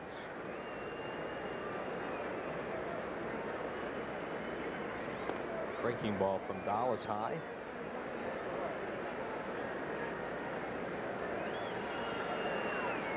Omar Dahl's last outing was yesterday at Montreal. He won the ball game with a 1/3 of an inning pitched. Fouled away. That game they won in the 11th inning. That was a strange game, wasn't it? Pass ball. Gee, right won there, the game. too.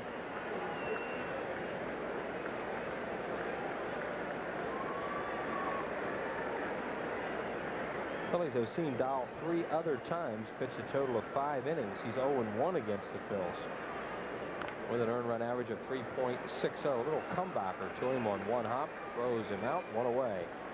And that'll bring up John Kruk, and what a night he's had.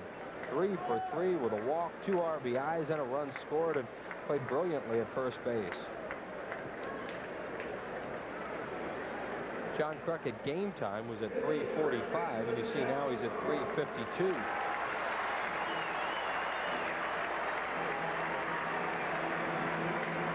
Coming into play tonight, the 4th leading hitter in the league. He could pass Bonds, depending on what Barry has done. Of course, they've scored a lot of runs, have the Giants tonight, so you figure Bonds is in the middle of that. He picked up another home run, Bonds did. Bonds was batting 349 at game time. And Orlando Merced at 364 before the Pirates game today. Andres Galarraga leading the league in hitting.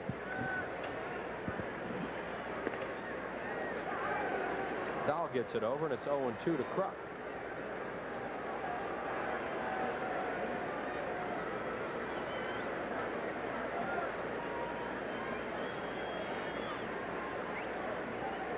And the 0-2 pitch on the way to John. Misses inside. He turns the ball over, throws a little bit of a screwball once in a while. Good breaking ball. He's done a fine job for Tommy Lasorda out of the bullpen. Well, he can be tough on left-handed. His slider's a little bit more of a sweeping slider, and I think he actually prefers using that pitch more to a left-hander than the curveball. Blowing in the dirt. 9 runs, 11 hits, and no errors for the Phillies. 4-7-2 Los Angeles in the bottom of the 8th inning in game number 1 of this 3-game series. Breaking ball, and he got it. Buck walks away. Strikeout for Omar Dahl, his first. John looking for something else. You can tell that. You can see how he looked for something inside. Breaking ball breaks right down back over the center of the plate. John knew it. Said goodbye to Bill Hahn, the umpire, and went back to the dugout. Dave Holland's working on a perfect night. He's raised his average 9 points. Knocked in a couple runs. He now has 53 on the year. Batting right-handed for the first time tonight, where he's a .333 hitter. His other at-bats tonight, all left-handed. Breaking ball misses high, ball 1. What was that feeling when you saw him back in the lineup about 2 weeks earlier than they expected, and he got the base hit to drive in a run against St. Louis? Well, we were shocked that night when he was ready to go in St. Louis. Is that amazing? Yeah, and then he got a big hit in the one game the Phillies won. Mm-hmm. Fouled away. Phillies really didn't think he'd be back until after the All-Star break, realistically. And he's feeling his way right now and having a good ball game tonight. Well, they were talking 4 weeks minimum and the possibility of maybe 6. Here's a guy, what, 15 days later? Hello, I want to play. Boy, give me a bunch of guys like that. 1 ball and 1 strike now on Dave Hollins, with Darren Dalton on deck and 2 outs. Nobody on base here in the 8th.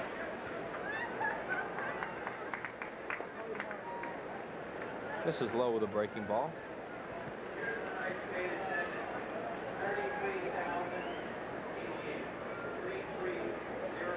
They're announcing the attendance at 33,088 because of the huge exchange.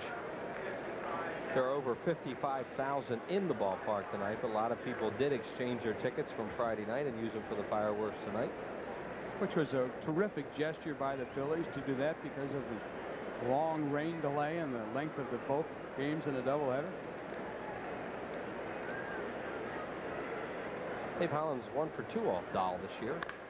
Chops one towards short. Offerman throws him out. That'll do it. The Phillies gone in order here in the 8th inning. No runs, no hits, no errors, and nobody left on base. 9-4 Phils, and we're heading for the 9th. In a game rich with traditions, Sherwin-Williams has created one of its own by preserving and protecting the national shrines of our national pastime. This is the paint of the pros, and it's the choice of millions of fans at home. And while your town may not have a big league ballpark in it, it does have a big league paint store. The pros know. Ask Sherwin-Williams.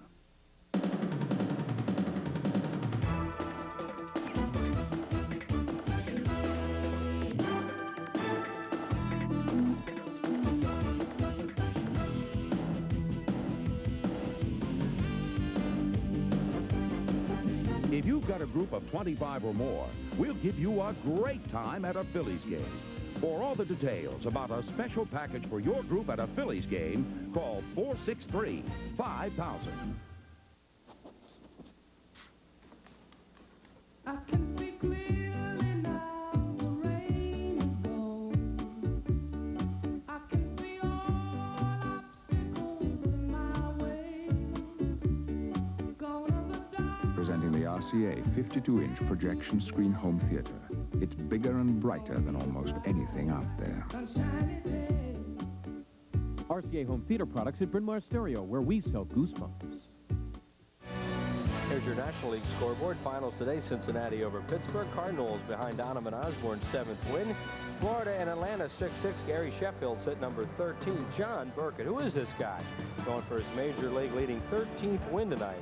San Diego putting the Mets away, and Chicago leading Colorado. Into the American League, where Texas beat Milwaukee, Cleveland and Oakland earlier today. There you see the second game of that doubleheader, Cleveland leading it, Chicago over Toronto, Minnesota beating Detroit, Baltimore over Kansas City, and those other games are just about ready to get underway out on the West Coast.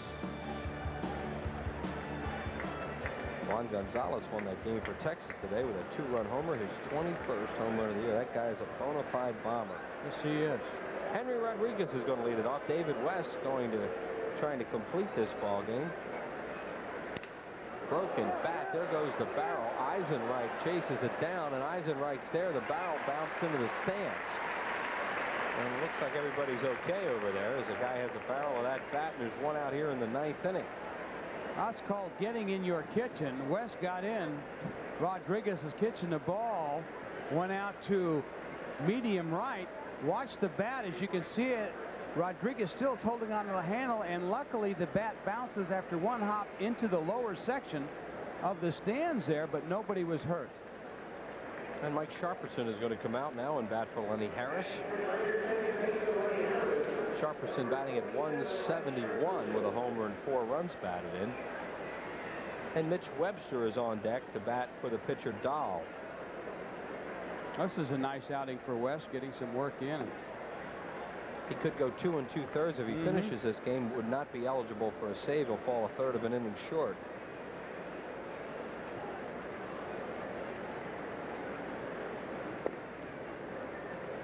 One ball and no strikes. Most of the Dodgers' thunder really is from the right side, so Fergosi letting West pitch this much tonight, knowing that he's staffed in the bullpen now with Mason and Anderson for later in the series. Good point. If this team were more of a left-handed hitting team off the bench or in their middle of their lineup, I don't think you'd see him pitch this much tonight. Mike Sharperson, the Dodgers representative in the All-Star game last year. You know who it's going to be this year. Got to be Piazza. Fly ball center field. Lenny Dykstra right there. And there are 2 outs in the 9th inning. So the Phils 1 out away from winning the first game in this series against Los Angeles. And here comes Mitch Webster to bat for Dahl.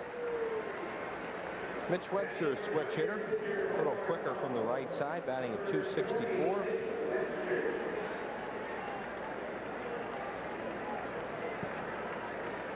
Webster right-handed at 308, a left-handed batter. He's 239, former Cub, former Indian, former Expo. Mitch Webster, 2 outs, nobody on base.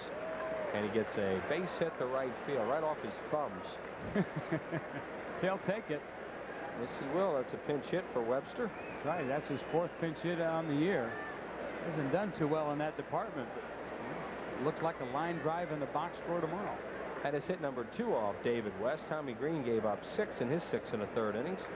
Green charged with all 4 runs. Tommy pitched well tonight. Walked 2, struck out 3. Looked like he ran out of gas in the 7th inning on this very hot, humid night. Brett Butler, the batter. He is 0 for, check that, 1 for 3. He had an infield hit his last time up off West and knocked in a run, his 29th of the year. He bunts, and it's foul. And John Kruk slipped right on his tail and is still sitting out there. He's looking at Morandini, and Morandini was laughing his head off, and John was saying a few things to himself, and there he goes again. One of those nights, you know. He made a little quick move to head for the bag, and down he went. And Dave Hollins is on him now from third base. Hollins doesn't say a whole lot, but he'll get on Kruk. Good fastball and a swing and a miss. West hasn't walked anybody. He has struck out 1. The Phillies a strike away from getting this one over with and letting the fireworks begin and giving Jim Fergosi's ball club another win. It would be their 55th win of the year and their 31st at home against 13 losses.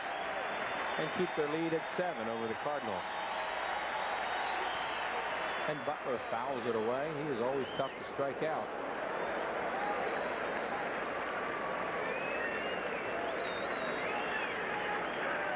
Over 50,000 here at the vet on their feet, a lot of them anticipating the end of this. Here's a foul ball, a nice play. And one fan loses his balance and heads onto the field. Butler takes it high, ball 1.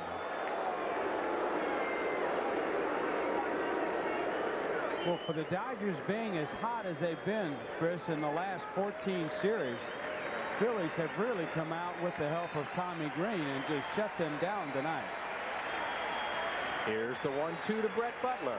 High, 2-2. And West overthrowing a little bit now. Looks like trying to get this one over with. David sensing the moment is at hand. What a good job this guy's done for the Phillies this year. Padres with that little bemused look. Here we go. Oh, where was that? All the strikes Hans called tonight. That's amazing. 3-2. Well, you be the judge, folks. Bring him up. A little high, I guess. 3-2.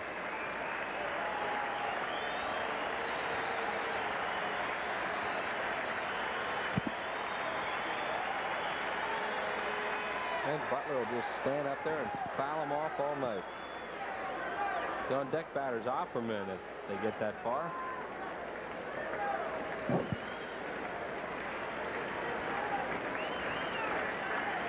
McWilliam getting a little work in, just in case.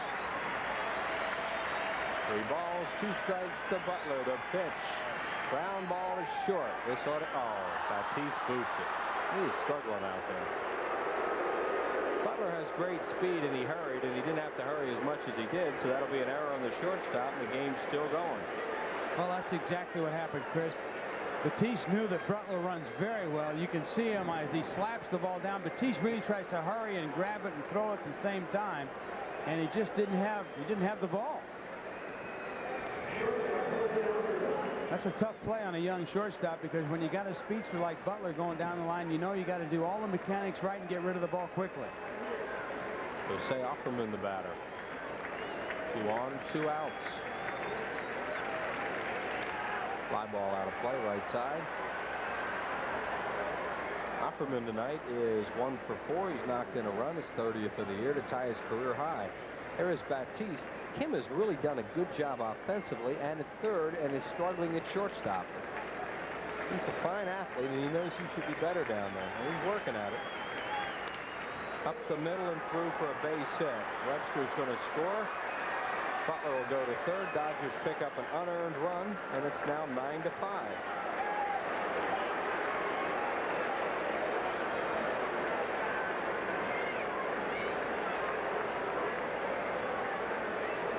Here's the pitch by West. Set it right down the middle, and Offerman, a 3-hop ground ball, base hit up the middle, and Johnny Padres is going to have a little conversation with David West about this. Well, this technically is a save situation. The Phillies are not going to bring Williams in, because Padres wouldn't do that, because the tying run is on deck. Not a save situation for West, of course, because he allowed the runners to reach base. So here is Corey Snyder, who is 0 for 4. Snyder has power. He's hit 6 homers. This one should be easier than it is.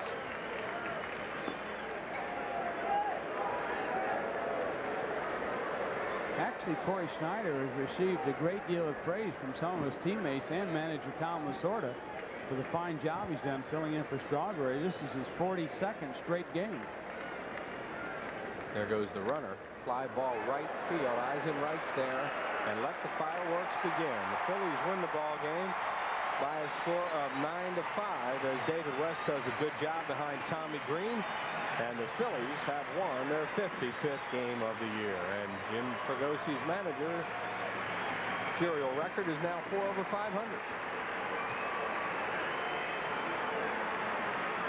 2 hours and 53 minutes as David West gets the congratulations of his teammates. Final score again, the Phillies 9 and the Dodgers 5. Back for more right after this. This car is equipped with just about every safety device available today, like safety glass, airbag, seat and shoulder belts. And the Nationwide Insurance Company fought for every one of them. Unfortunately, the safety device that saves the most lives was ignored. No, thanks. I'm driving. Your Nationwide insurance agent urges you not to drink and drive. Kids, Kids 14 and under get a really neat mesh jersey free. Compliments of Model Sporting Goods when the Phillies take on Barry Bonds. Will Clark and the Giants Sunday, July 11th at 1:35. Call 463-1000. In the summer of '93, only one channel will bring you exciting, fist-pumping, first-place Phillies action. And over 100 star-studded, critically acclaimed, blockbuster, commercial-free movies. Prism, the only channel with exclusive Phillies home games and over 100 movies a month. It's the only place to be in the summer of '93.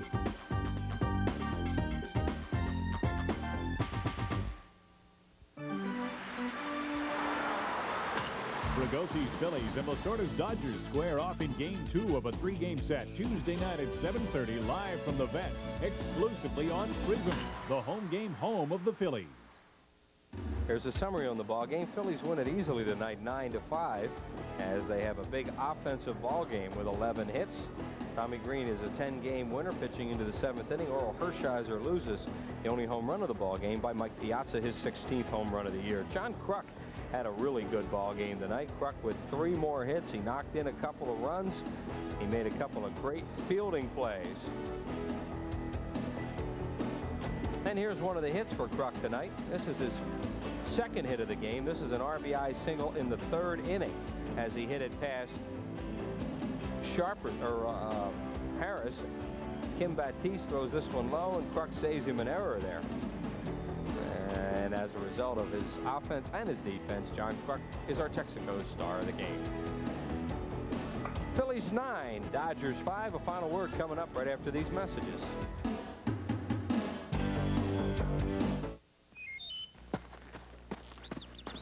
Hazy sunshine this afternoon, high close to yesterday's 96 downtown.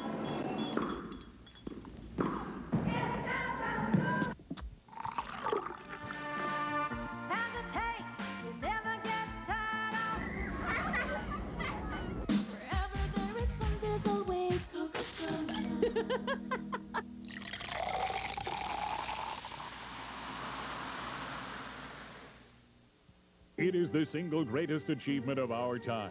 A cinematic effort so epic in nature, so staggering in stature, so massive in proportion that 5 films barely begin to do it justice. The Planet of the Apes saga.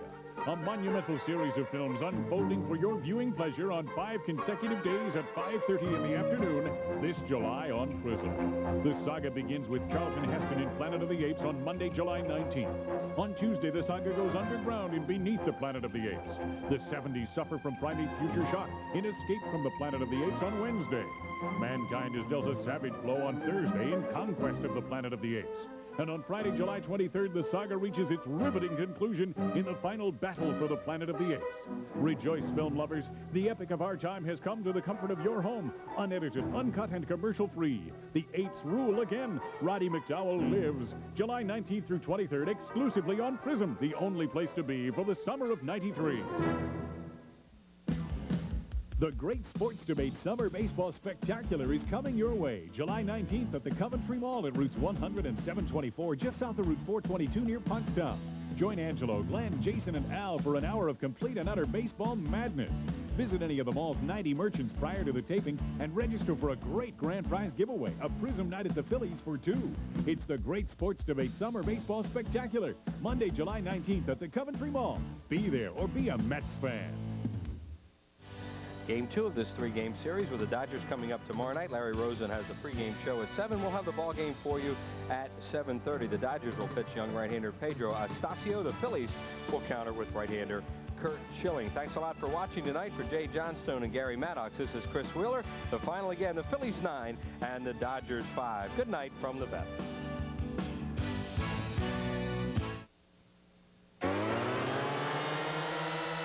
Phillies baseball has been brought to you by Smooth Busch Beer, an easy drink at Busch Light. Head for the mountains of Busch. By your local Sherwin-Williams paint stores. The pros know. Ask Sherwin-Williams, a participating sponsor of Major League Baseball. By Mellon PSFS, the official bank of the Phillies. By Bella, Pennsylvania Yellow Pages. No other book can match it, a Bell Atlantic company. Save up to $5 by joining Texaco's Frequent Fueler Club. Visit your local participating Texaco location for all the details. Texaco, star of the American road. By Coca-Cola, it's always Coca-Cola. By Cento Fine Italian Foods, the company that says trust your family with our family. By your local Quality Plus Ford dealer, where you'll find 5 of the 10 best-selling vehicles in America. By the Pennsylvania Lottery, a participating advertiser in Phillies baseball. Lottery proceeds benefit older Pennsylvanians. And by Personal Choice, the health plan that controls costs, not people. Kafka. Is that your real name? Why shouldn't it be? There are people watching. This has been opened. Oh. Shall I reseal it? I understand you fancy yourself as a writer. You should find a more athletic hobby.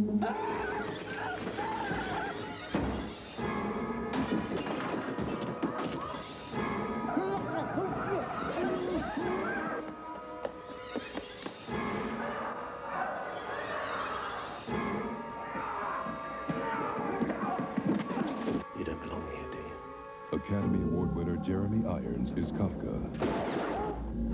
To solve a mystery, he will enter a nightmare. Kafka.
The horses are now operating for the third race, Cap. Now, this for 2-year-olds going the distance of 6 furlongs. Number 1 is Beautiful, owned by the Balmain Stable. Number 2 is Simple Millions, owned by the Calgary Cattle Company. Number 3 is Staygold, owned by Charles Armstrong and trained by Ann Whitney. Ladies and gentlemen, that's now 5 minutes full time. Daddy. How many times do I gotta tell you? I do the betting. Now tell me what you got and get out of here. 400 to win on Tudor Force, and 100 to place on Saygold. And I want you to give me 35 to bet on Tudor Force myself. You know the rules. Runners only get to place bets for the customers. Since when did Eddie the book care about rules? Trust me, Tudor Force is gonna win. Eddie, you know I need the money. This better stay between you and me, kid. Your dad wouldn't like it if he knew I was lending you money. He'd like it even less if he knew you were always using my tips. Not again. I gotta go, Eddie. Don't forget to bet on Tudor Force. Out of the way, please. Excuse me. Hush.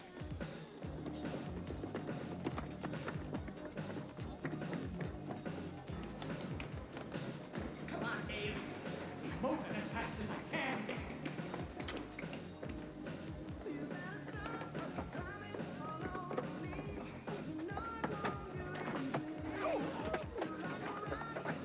Excuse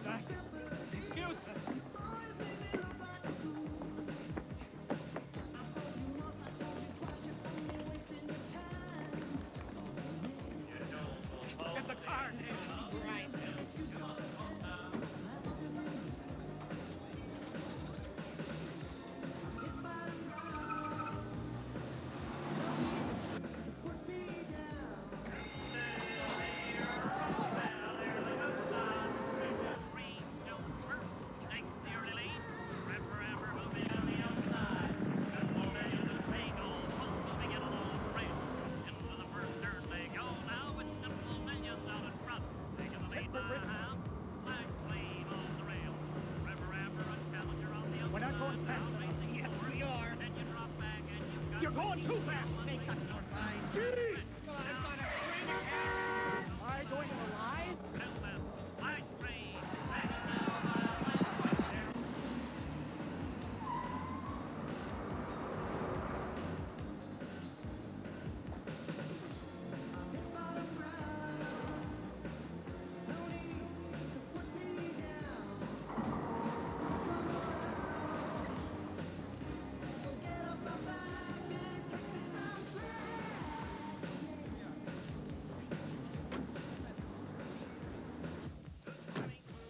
Should have run after her. We'll never get her in the car. I'm tired of chasing her.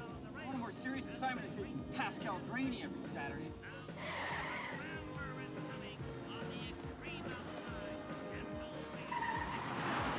He got her!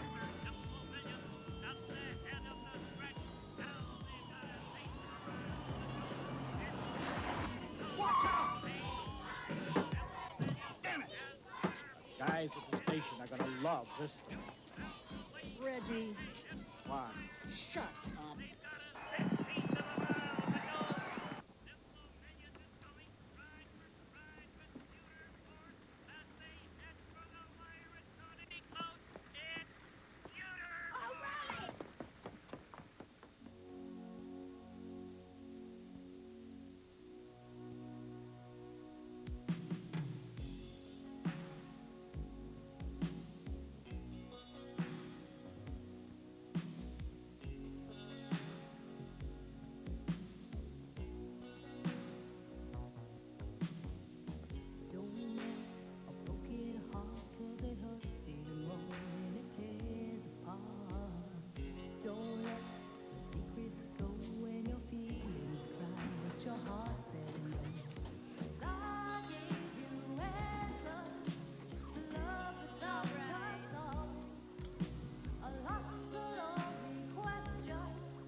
CFAC country. Our weatherman tells me we're going to have sunshine all day long. Looks like a good day to go to the park. Before you do that, make sure that you stick around because in a minute we're going to be giving away the entire works of Earl Haggard on CD. It'll be part of our contest coming up, a regular contest here on CFAC.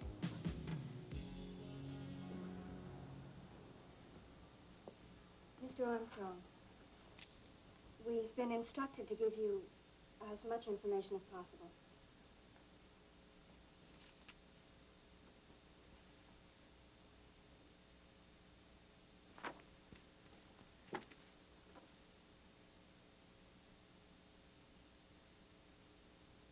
Is there anything else I should know about? That was 6 months ago. Pascal was in juvenile court at the time, and she isn't fully aware of the details. Look, if if you're having second thoughts about taking Pascal on as a foster child, we better deal with it right now.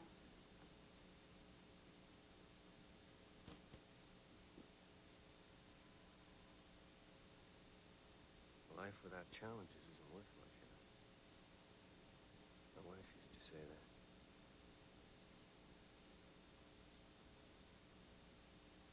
Whatever. No child should have to suffer for a father's mistakes. Okay.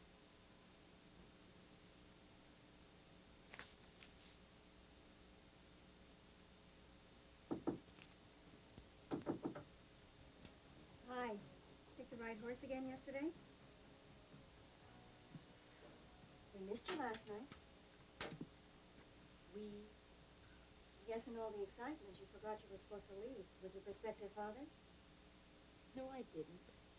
I have a father. I don't need a part-time one. Honey, this isn't easy for any of us. But we don't have a choice here. I want to live on my own. No, you do, but you can't. Until you're 16, you've got to live in a group home or with a foster parent. Dad will be out in a couple of months. And how long is he going to be out for this time? 2 months? 4 months?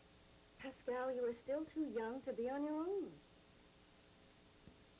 Not much point in us going through all this again, is there? I've packed most of your things for you. You know, it might make a better impression on your new father if you changed your clothes. He's not my father, Ms. Redding.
Like a mint? Bad for your teeth.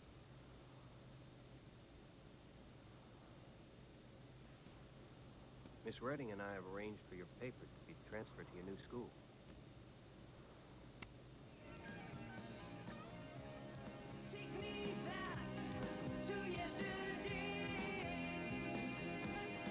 I think that's a little loud. Might as well be able to hear it.